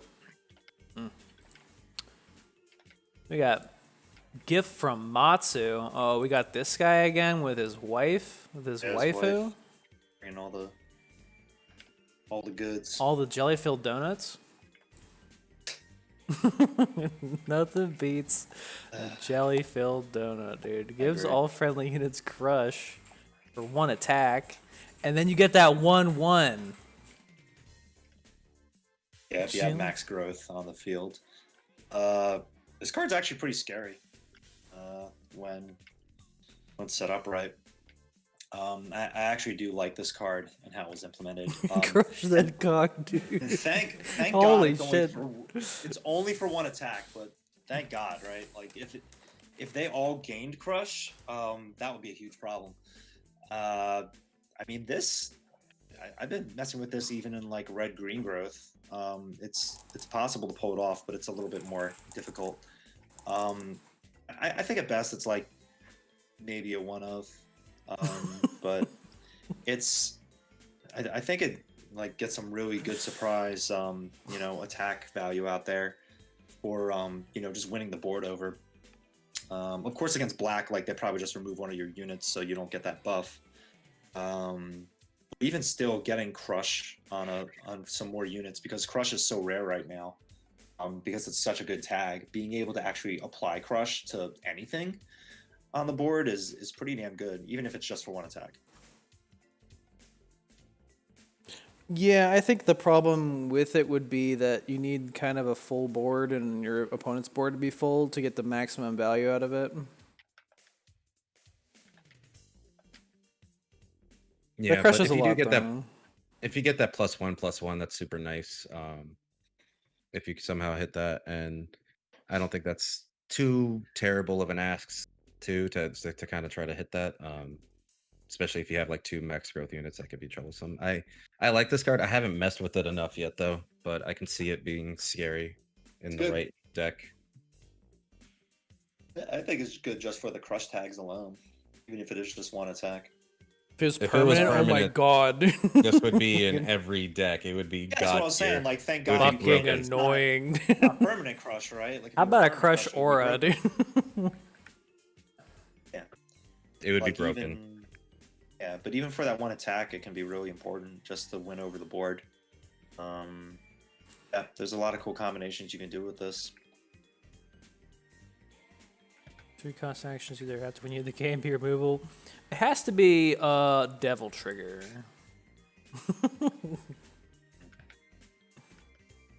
Never mind. Let it stay as one hit. Dude. No, it'd be broken if it was permanent. I hope to God we never get a permanent crush card, but if we do, It's probably gonna be gonna- one. it's gonna be in black, and it's gonna be for 2 MP. You get crush, combo, and agility. but we're taking away Sacrifice a 3 little HP. health, dude. Sacrifice. Pinch. Probably minus 2 HP. And then it'll be crush. Crush plus 2 attack and destroy a random unit that costs 3 or less. Crush, and then also like minus 2 HP, but also this unit gains plus 2 HP to your hero on attacking. Yeah. Takes all the tags from one card and kills it, and then puts it on another. Kill your fucking tyrant. Give it to a gate. I think this card just qualifies as good, meaning like I could see it played as a one of. Spill over. Obviously, it works better in growth decks, but even like some standard swarm decks, like would you? I mean, it's not the worst thing in the world to play like a Felicia and then counter with this to maybe win over a board. It's not the worst play in the world. It's kind of weird when you think about it, but it's not the worst thing you could do. Oh You man. drop Rebecca, and then you drop Felicia, and then pop this. Bam. Telling you something in green, they gotta do something where it's just like flips your stats, dude. Have Rebecca be like, fucking, now I'm huge. Fucking I'm surprised they 113, haven't done that yet. 13-1. And then when she attacks, she kills herself. Fuck. They're afraid to do that They're afraid. It's a bad idea. for obvious reasons. You can use this with husband and wife, not Felicia. So what? Rebecca skipped I mean, like it has them on the card, so they're intending it to be used with them. But I'd rather see this used on other cards. So good, alright gimmick. What you guys think? I think it's good. That's good. Solid. And again, like Crush is so rare right now, and for a good reason. So anything with Crush, gets some points in my book because it's a very scary tag in the current state of the game. What do you think, Iowa? Crush is just shield. That's what I was telling them about Thunderbrew, but everyone yelled at me. They told me I was dumb on my own stream.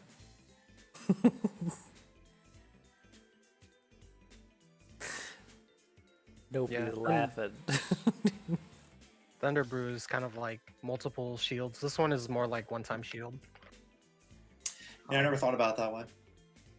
God damn it, that's what I was saying. No one believed me. Chat I says still don't believe good. you. I still don't I believe don't agree with the shield aspect because shield can save you from targeted damage. Oh, it's a This shield does that's not. balanced then. Okay, got it. This is more like combat shield or innate shield because you don't take damage back. I think it's more like crush. It could also be more like Crush. I would say it's in the same plane as shield. I still think Crush is a crazy tag. What's nice about Crush is that you don't have to put yourself out there for like spending an investment, unless it's like this card. This card you have to put yourself in action phase together. But cards that already have Crush on them is kind of like they have a forever shield. Only a few cards that have Crush though. Yeah, it is really powerful. For good reason. It's That's why more I like play it. Halt without them stopping, It's or it's more like Quicksilver without the slow. Like Stealth, except they can actually block me. It's funny Schmo, you say what's that. wrong? My dude, what's going on? What are you doing? Do you need a timeout, Schmo? Schmo keeps popping in there, trying to make me laugh. It's fucking working. Do you need a timeout, sir? Just being really vulgar in my chat. You can do this to anyone else. They're gonna be like, "Yo, man, I'm gonna have to time you out." You need a timeout. You need to go in the corner. As long as Wajil's not up past his bedtime, I mean, Oh. I feel like the language is fine. I don't think Will has said anything here No, yet. Will's not in here. Time him out for 30 seconds. Oh. Go to horny jail. And before that gets from God Gamer Alert. Oh, it takes his comments out of the thing too. Oh my god. Oh, that sucks. That's okay. Well. You'll see it in the VOD before it gets deleted. Bamboo's Gift, the card that everyone said was bad, and I said, but did you ever think about this? Said it was bad. I'm just kidding. Just joking. I thought it was all right, and now that we've played with it, I've seen it pop off. I think it's all right. Yeah, I've seen it be like not. It's not like something you're gonna load up in your deck like 3 of and be like, yeah, boy. But it's pretty good. I load up 3. Holy shit. It's good. I just don't play 3 drops that have growth on them. Yeah. That's the And it spirit. pops up every time. Good. Yeah, that's the more specific deck building that you really want to get the most out of, and that can work for sure. I just think 3 of is super awkward at times, even though it is pulling a unit out guaranteed.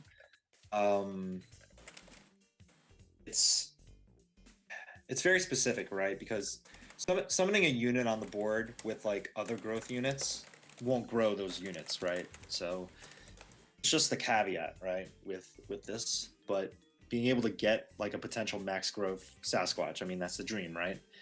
But you see Kaguya on here, like even getting her up to mana ramp level is pretty nice too.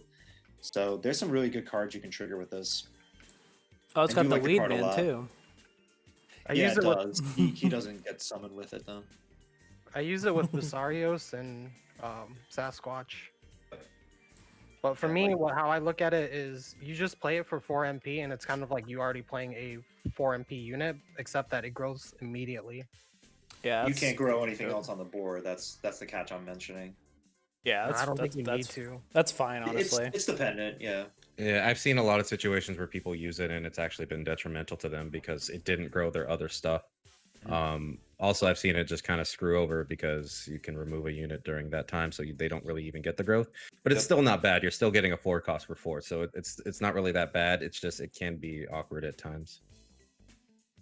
I like it though. I think it's a really good design, and just yet again another action card for green growth to really benefit. I guess you could do it in dual color growths, but it's more awkward to get that full board and this at the same time in a dual color like red green growth deck. It's possible, but you just don't see it that much for the same reason as the other cards. I think it's good. I think it's good.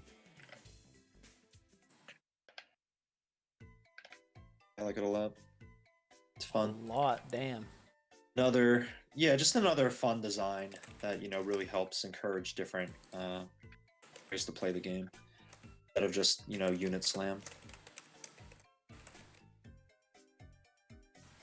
So good, great, all right. Oh, okay, Gimmick. Shmo. It's all right, Shmo. We love you.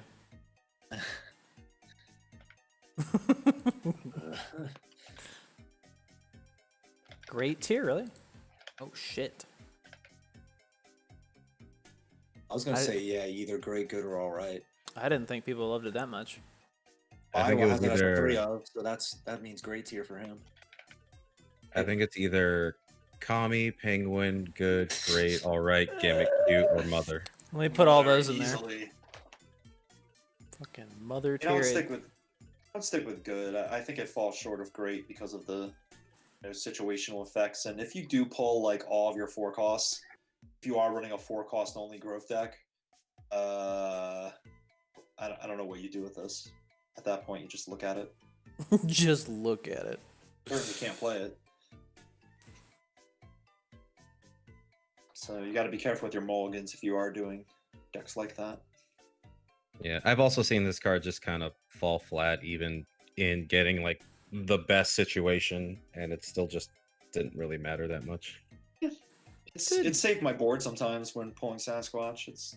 It can really come clutch some moments, but yeah, it's hard to play. It's a little bit more difficult to get out at the right time. It's not as easy as it looks. I will say Yeah, what about the butt fruit though?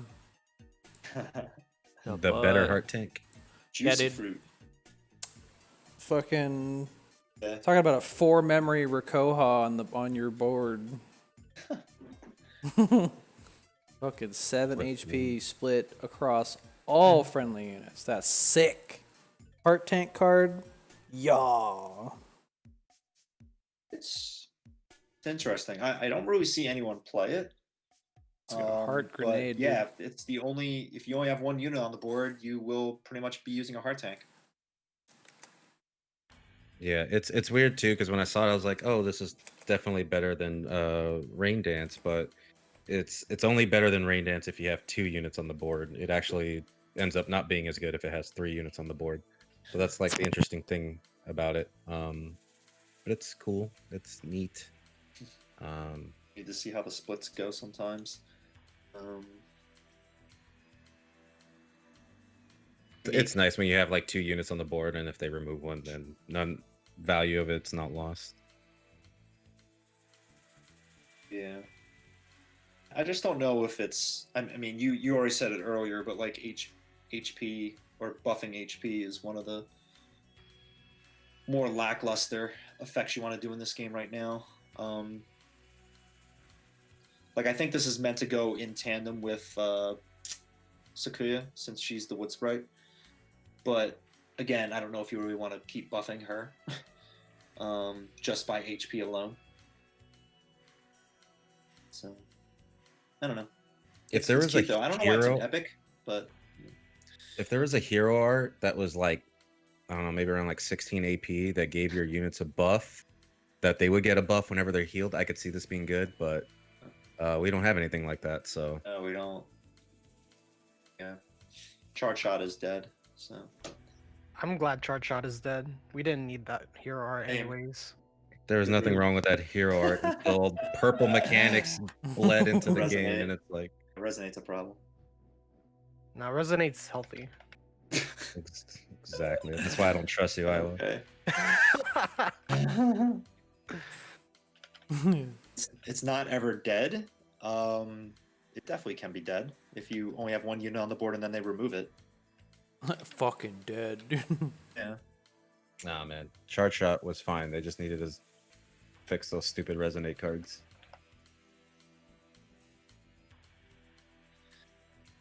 Yeah, I think they just need to rework hero arts really soon, just because we're seeing an uprising of decks that are like defined not by the hero art they use, but by the cards they use rather, and that's okay, but at the same time, it's not okay. We're seeing just cards or decks that are just like defined by like, oh, it's a Shara deck. It's like, what hero art? Doesn't fucking matter. It's a Shara deck. Which implies there's no synergy between the cards they're using with the hero art they chose. It's the card doing all the work. And then the hero art just happens to avoid some of the problems that the card encounters. I mean, yeah, you can play it. I guess it's technically not dead. It's You can playable. play Change Form, so yeah, I guess Change Form is not dead either. Shut up, I want to play Change Form. It's true. Yeah, so there you go. Mallet plays Change Form, and we all know Mallet plays all the really good hero arts. Sure that are not do. dead. Fucking really good hero arts like Coral. That's why you see everybody running it. And I don't just, and if I see anyone else running Coral on the ladder, I don't just immediately dunk their dick in the sand, dude. So let's see here. Change Forms Protection, dude. What do we give in this card?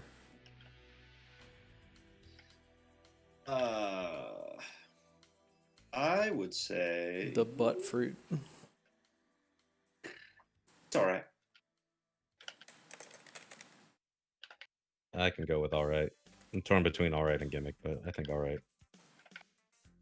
We'll go good, all right, and the gimmick. If I can't, I was gonna say, if I can't put butt in there, I'm gonna be pissed off. Be an angry fucking boy. This harms the people who actually have butts. Oh, I think somebody did a channel point redemption. Oh yeah? Yeah. Oh. Missed Oh, it. you're timing out Schmo for that, Yep. Is anyone on that? Get.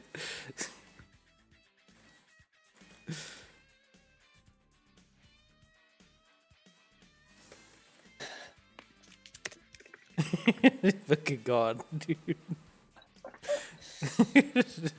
Hopefully he can still vote. Dude, no one's voting. Everyone's like butt fruit. Gross. All right. All right. Yeah, it's not bubbly enough. Hmm. Cannot vote. Was Oops. that? Oh, there's one more action. One more, and and it's one that kind of shifted its opinion over time. I think the seven soaring was one that you spirits. Yep. 30-second aura for green heroes. Place a unit. It will distribute 4 HP between the units on the field and your hero. And it doesn't help its case, but if your health is 30, it will still try to heal you, which sucks. It sucks at the start.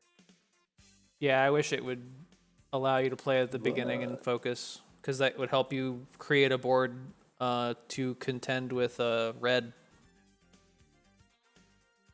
I think it's good. There's certainly a time and place to do it. I feel like some people haven't yet figured out how to use this properly. I still attest that it's really good in Yawn. Oh yeah. Because you're able to play a lot faster if you time it right in a Yawn deck, and get more value out of it compared to other decks. But even in other green decks, I don't think it's like the worst thing in the world to do. It hits that interesting spot where, you know, you could be using disarms or evasives instead, which will be more beneficial if you're controlling your opponents. But if you're falling behind and you're kind of desperate to, you know, get your board back, I don't think this is the worst thing in the world to throw out. It's pretty good. I kind of wish it was longer. Maybe 45 seconds, maybe 40 seconds, because for decks other than Yawn, you're not really getting much with this. And for green, like, I mean, this only works if you're placing units on the field. So if you already have a full board, you're not going to be using this unless you have a bunch of Ascension, I guess. Yeah, if it lets you heal over 30, that would be nuts. You can't go over 30 yet. That's it yet. Maybe someday. But Yeah, it's weird. As much as I like the effect, I almost would think this would be better if it didn't have the chance of healing your hero. Yeah. Because that makes it really awkward early game, and then it's really difficult to find the right time to use it late game. Because if your board is empty and you're hurt, then this doesn't really help you come back a lot. I think this would help you leverage the matchup against certain burn decks, but it's also, yeah, it's awkward. You have to get to like 10 MP and then play this. This kind of sus. Yeah, it's because it's also the weird thing of if you're trying to use it for a burn deck, they usually have you board locked anyways. So that gets awkward to use. I mean, obviously if you have Ascension, but then at that point you're probably playing them out to not be board locked. Also, if you're, yeah, the only burn deck that's out there anyways is Dante, and he'll negate this.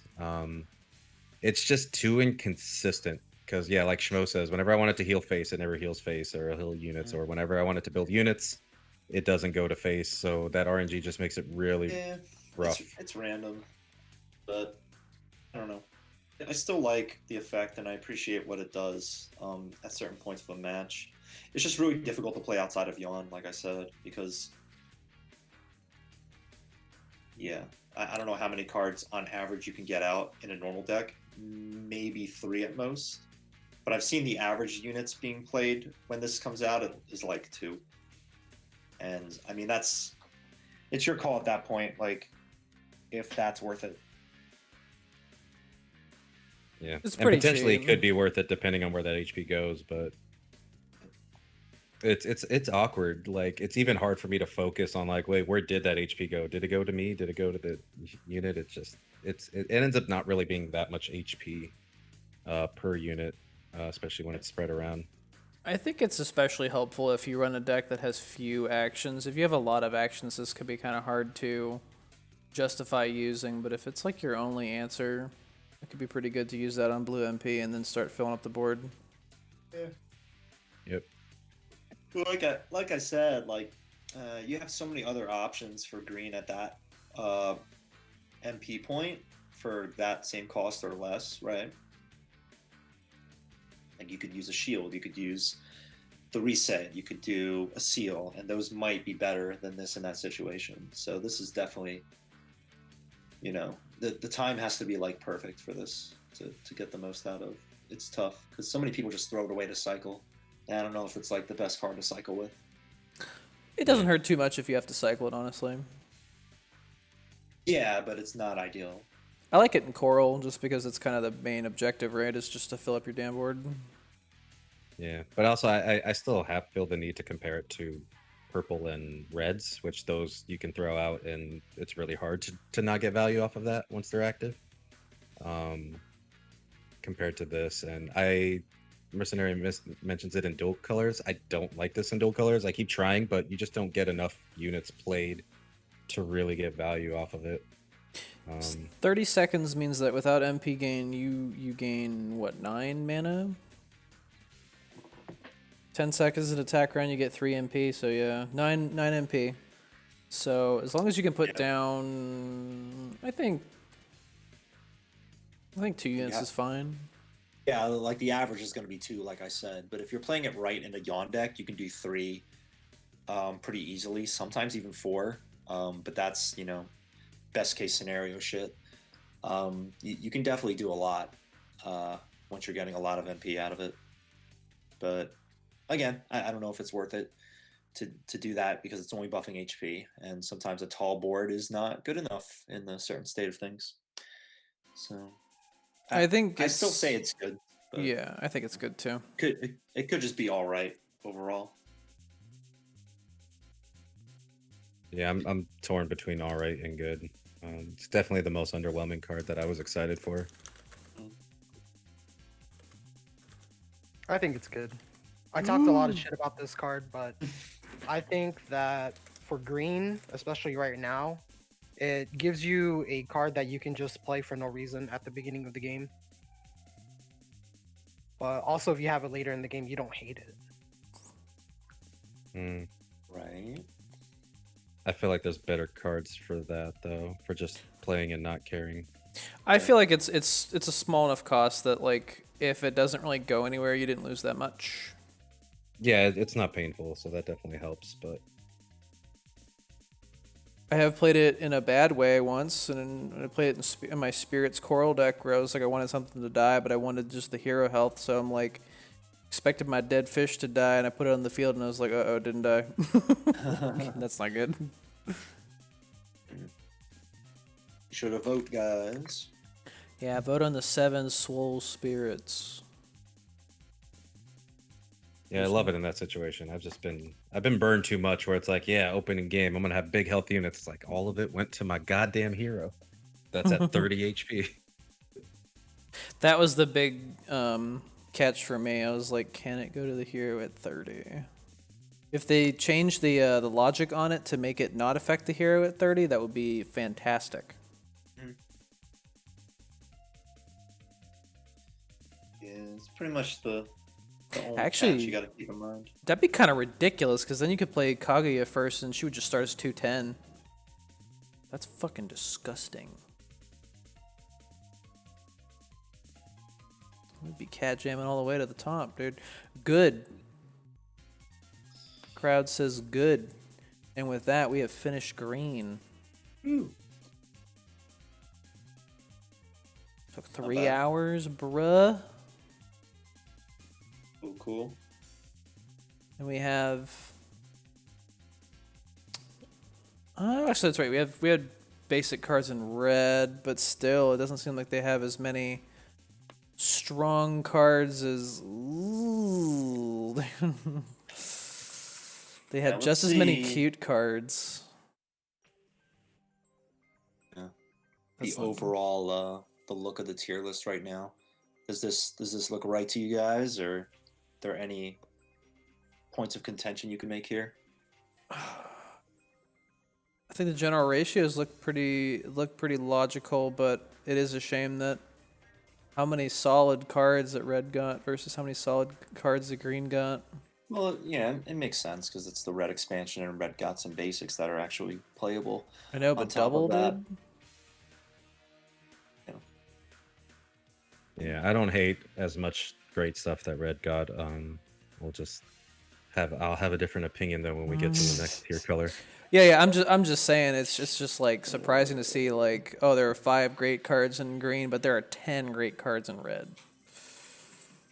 well, I mean, also it comes down to the fact that a lot of the stuff that would be great in green still just they're bunch of HP stuff, and HP does not have a lot of good payoff right now compared to a lot of the mechanics in this game. Yeah, and the stuff for green, you can notice like it's all focused on growth, and I think the catch with growth right now is that at least for green is you can really only play it in like one deck, maybe two, right? So it's basically the true power expansion for green, where Yawn got some extra tools, but a lot of it was just meant for true power decks in general. So, you know, we've been mentioning that a lot, but like you don't see us talking about like, you know, what X can do with these cards because X didn't get much support here, right? No. I think a lot of it boils down to that wonderful rant I went on last night, which is green only has and has really always only had one top tier viable hero art since this game's inception, and that's been Yawn. There's other good stuff and like fun stuff, but none of it's really been anywhere near as powerful as other colors hero arts. Purple's kind of getting in that spot too, with after a lot of the hero arts get nerfed, but there's never been a tier 1 green deck outside of Yawn. Yeah, even with Yon nerf, it's still like the best green hero heart. Yeah, that's for sure. I don't know. I feel like Shield Spire is really solid, but I guess you could argue it's not really top tier in the grand scheme of things. Shield Spire is pretty good. We've gotten some high ranking Yeah. dudes in there. Shield Spire was getting there and was getting really good, but then this expansion added a ton of 4 attack things and 4 damage that just comes out Right, from nowhere. right. Like, that just- like Shield Spire is more difficult to work now because there's a lot of stronger stuff. Yeah, and it still wasn't top tier when it first came out because it was strong, it was powerful, but Rikoha was better. And then the second that purple got nerfed, black came out and just made. I mean, as long as black is in the top tier, having things that give you high HP is never going to be good. Yeah, I'd argue that Shield Spire was top for a short while, but then people realized, oh, we can just use Yawn instead. And it got a little bit better because of it, but yeah. But yeah, Should we have this looks a solid? Should we have a card in every color under Mother? Eh. I don't think it's needed. We putting Mother's self-sufficiency there? I mean, the bottom's supposed to be like that shame tier where it's like, you know, you should feel bad for the one card and not like multiple cards. I just remember we had a Marvin Um, tier. Yeah. That was It kind of originally was the Dalamadur tier. That's true. So it's mostly like joke card at that point, or Joke like card. super gimmick beyond gimmick tier, right? Where it's just, you know, you can only use it one certain way, and even still, it's not good. Fucking Kanbei, dude. We joke. It's like a what the hell were they thinking tier, right? Like it's just something that's like, you know, so outrageous. No one's ever gonna want to play this card. No one knows why this card would exist, and you know, it's just a filler, right? It's just filler space because no one's ever gonna use it. Oof. Well, And I usually try to aim to get like units at the bottom over actions because actions don't feel as bad because you can always do them for a discount. That's how I look at it anyway. Like you Yeah. have to do it at cost unless you're going out of your way to cut their cost, I guess. That Good makes sense. bombast them. Bombast, But- everything, dude. Yeah, but yeah. Well, that took us 3 hours and 15 minutes. I don't think that's quite inspiring for trying to charge through purple this No, show. I'm already yawning. I'm definitely done for the night. I feel like if we just do one color per show, that's totally fine. Yeah, and I think it'll kind of line up pretty well with actually, it'll be really funny because by the time we get to black, that means we'll probably know what the nerfs are. Maybe. I wonder where all the nerfs are. Maybe. Poor purple, man. You're gonna get hit hard. Purple's gonna get real hard. Poor purple. They just don't want purple to be the mirror match in grand finals again. What if they just They're did all- that? It's funny because Big Resonate Purple is still one of the best tournament decks, and I think we saw that last month when That's good. Earth was piloting it. Really good tournament deck. We brought it up earlier at the beginning of the show. You weren't here, but we mentioned how that's probably still one of purple's best options because it is a hard counter to black.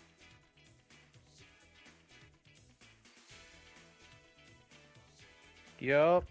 Yeah. Yup. No spoilers, but looking forward to next week. What do you guys when you look at the purple set, do you have any idea what you might put in certain tiers, like what would be high up and what would be low? No spoilers though. To be honest, there are a lot of cards I'm not really too sure of just because I don't really see them too much. It takes me a bit to think about what some of these cards do because I haven't really been seeing too much of them. I think I already have my god tier pick, but might be controversial. We'll see. I think I know what my god tier pick is too. That's usually what I try to figure out first, and then I go from there. Yeah, same. Oh damn, this felt good.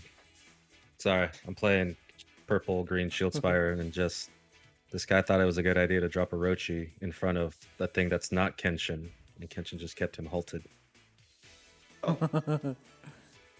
Yeah, dude, just don't put that in front of Kenshin, dude. He's fine. Seems pretty good. Hold Now up. destroy them. Destroy yeah. that.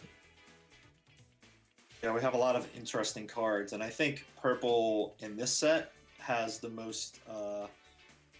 I will say they have the most unique and interesting, flavorful cards in the whole set.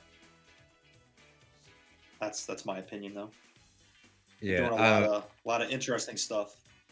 You don't there's see a it lot today. of things in purple that I thought looked awful and ended up being a lot better in practice, especially the 3 drops that affect 5 cost growths. Yo, I thought they were fine. You guys are just freaking out. It's a lot of at face value it doesn't look great, but then you start to experiment with it more, and it's like, hey, this is actually doing pretty well. But yeah, That dude that gets invulnerability from damage is way better than I thought he was gonna be. Oh yeah. This guy, by the way, I know it's skipping ahead to black, but I had somebody. The hell's that? I had somebody play that Pandemonium card that fills your board up with stuff from your graveyard that's 3 or This 4 guy? costs, and it got 3 of these, and I was like, yo, that's kind of fucking scary. When did black get a red card? What is this? They got a lot of red cards. I didn't know this guy existed. Oh, I found out pretty fucking quick, dude. What? Put is 3 this of them on the field. It was just like, okay, so I hit one of them and they just blew up the whole board. Okay. Pandemonium, that's hilarious. That's fucking crazy. So there's some fun cards in there. Okay. Yup. Yo. Nohime is a crazy red card. No Himi? And I'm glad doesn't exist in red, but also I just think she shouldn't exist. Period. The fact that they give combo to black is just astonishing. I don't know what they were thinking. The amount she's of people alright. that put combo on Orochi is hurts my brain. Yay. And then Doesn't they're look like, like they that, just right? win. it doesn't work, but they'll still win, and they'll be like, "I'm so smart. I'm gonna go in the next game and do it again." So it did work, dude. I didn't think it worked that well. It doesn't work. It doesn't Yes, do he anything. may. Yeah. Dude. All right, time for me to I scout forgot. out my shit, dude. I forgot whose stream I was watching, but they did that. It might have been Iowa's. It might have been Mallet's or Izzy's, but they put combo on it, even though they had a Nohime on board. Who, if they gave combo to, they would have won. I think that was Izzy. Yeah, I haven't streamed Teppen since like the first day. Damn. Noticed. You're worse than me. That's why he thinks green growth is good. I mean, I don't think green growth is good. See, look at him walking back on it. I even said green growth was bad, I wasn't listening. but you said you agreed with me. I agree. What's the problem? There's no problem. I'm waking up, dude. I'm waking up. problem? This beast deck, this beast deck gonna be wild, baby. It's dumb. I'll show you what I slapped together with Beast. Wait, it's- a it's beast deck fun. with coral? I didn't do it with Coral, but you can definitely change it to Coral and it's fine. What Yeah, was we're that? doing- I think I was playing it with True Power. Yeah, coral's my jam, dude. What's the problem, dude? Oh man. Yeah, beast. It was Is actually anyone Tima that gonna be- pointed out this to me that this card is fucking dual tribe, and I never really, I never thought Yeah, about it. I well- was like, oh yeah, it is. Yeah, I think we gave him like an extra point on tiers just for that, but maybe I'm wrong. I think they might have overvalued him. Oh, I guess it's basic, but You just need to like retroactively dual tribe everything, man, because there's so many like the other Blanca card. If he was dual tribe, that would be pretty damn good. yeah, I think all I'm they've saying. overvalued the dual tribe thing. They're just like, all right, so he's got dual tribe, so it means his stats have to be awful. It's like, oh, well. But also his dual tribes are awkward because that's half the tribe of Feline and half the tribe of Nero. So So what if you don't run either of those anymore? then you're probably not getting any value off of playing Then you dual tribe. probably suck. The same can't tribe even- as right? So Yeah. you can't just play him and then CC.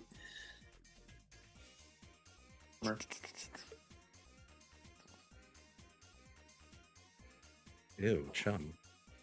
Yo, I'm putting Chun in. You're going maximum Chun power, dude.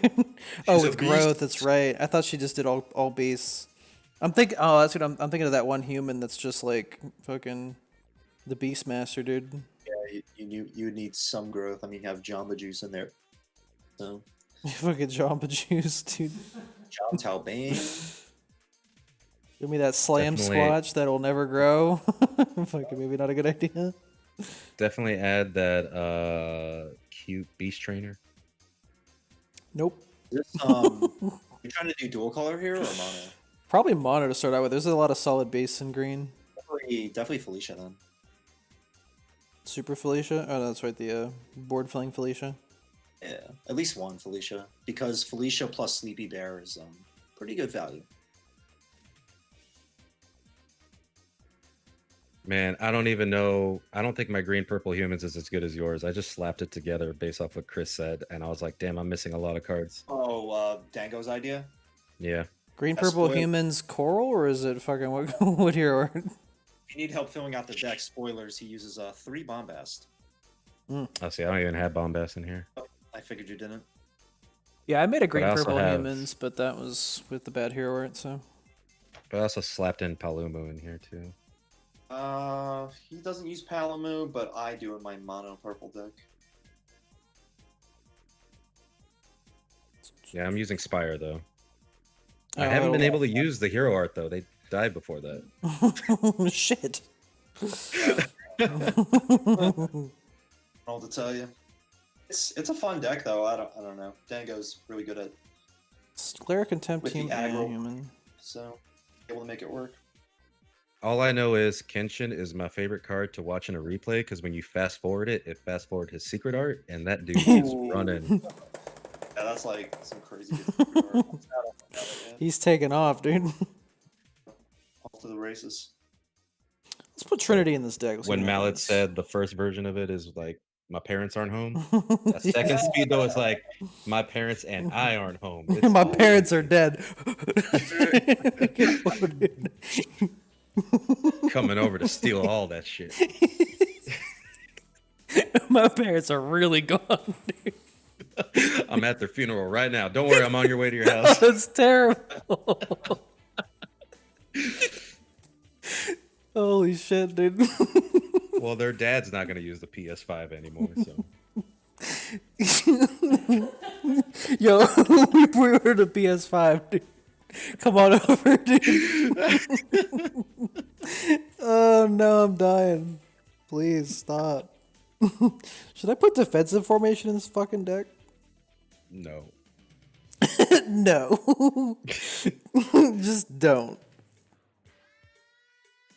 That was just such an archetype they were always pushing for green that just never worked out. Fill the It's board? just this, yeah, fill the board and then use this for payoff, and it was like, dude, it goes wrong. Way Yo, too I often. was screaming when I saw someone playing like Trinity, like they was like, doing like the Shield Spire thing, but with Trinity deck, and I was like, oh, this is some basic bullshit. And then they used Ascension Ceremony, and all of a sudden it's just screaming. I'm like, holy shit, dude, this is fucking scary. And you know what? Before it was done, their stats got lowered, and they tried to do it again. I'm like, oh my fucking god, I'm gonna fucking kill you, dude. Maybe you should do an Ascension then if you're running this deck. If you're doing the Felicia, run at least one Ascension. Ooh. Yeah, I'm Dang. kind of thinking about it because that's the strength of Coral is to be able to fill the board. Either that, or I was thinking like Life Powder, but Life Powder's kind of sus. Skyridge, what deck are you using on the ladder anyway? I'm curious because I know you're. pretty Oh, much a this will let me zero use man. Cycle Are you too. actually playing zero?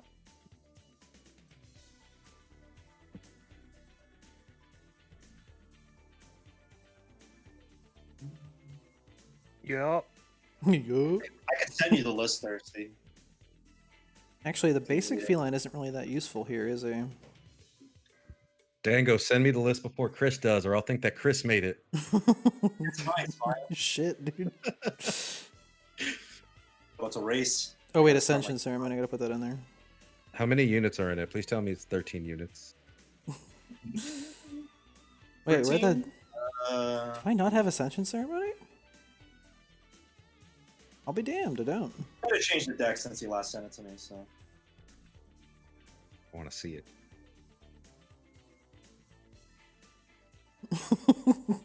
Dude. I just like the idea of this deck already, just because I oh, put it's changed together. a bit. Yeah, I figured you probably changed it up a bit. But this is what he told me the last time I streamed, which was like aeons ago. Your files are too powerful. The raw power of TEPPEN screenshots. There we go. I just have to send it one by one. I need to put more stuff in here. Oh I'm lacking man, shields. Ah. I went way more honest than I needed to. But yeah, I forgot he was like all about Barry. At least one Barry. Oh, I thought Misu was in this. 10 actions in this fucking deck? This is not a Coral deck. What the fuck? Okay. No, now Mizu's bombastic. in the mono purple, but yeah.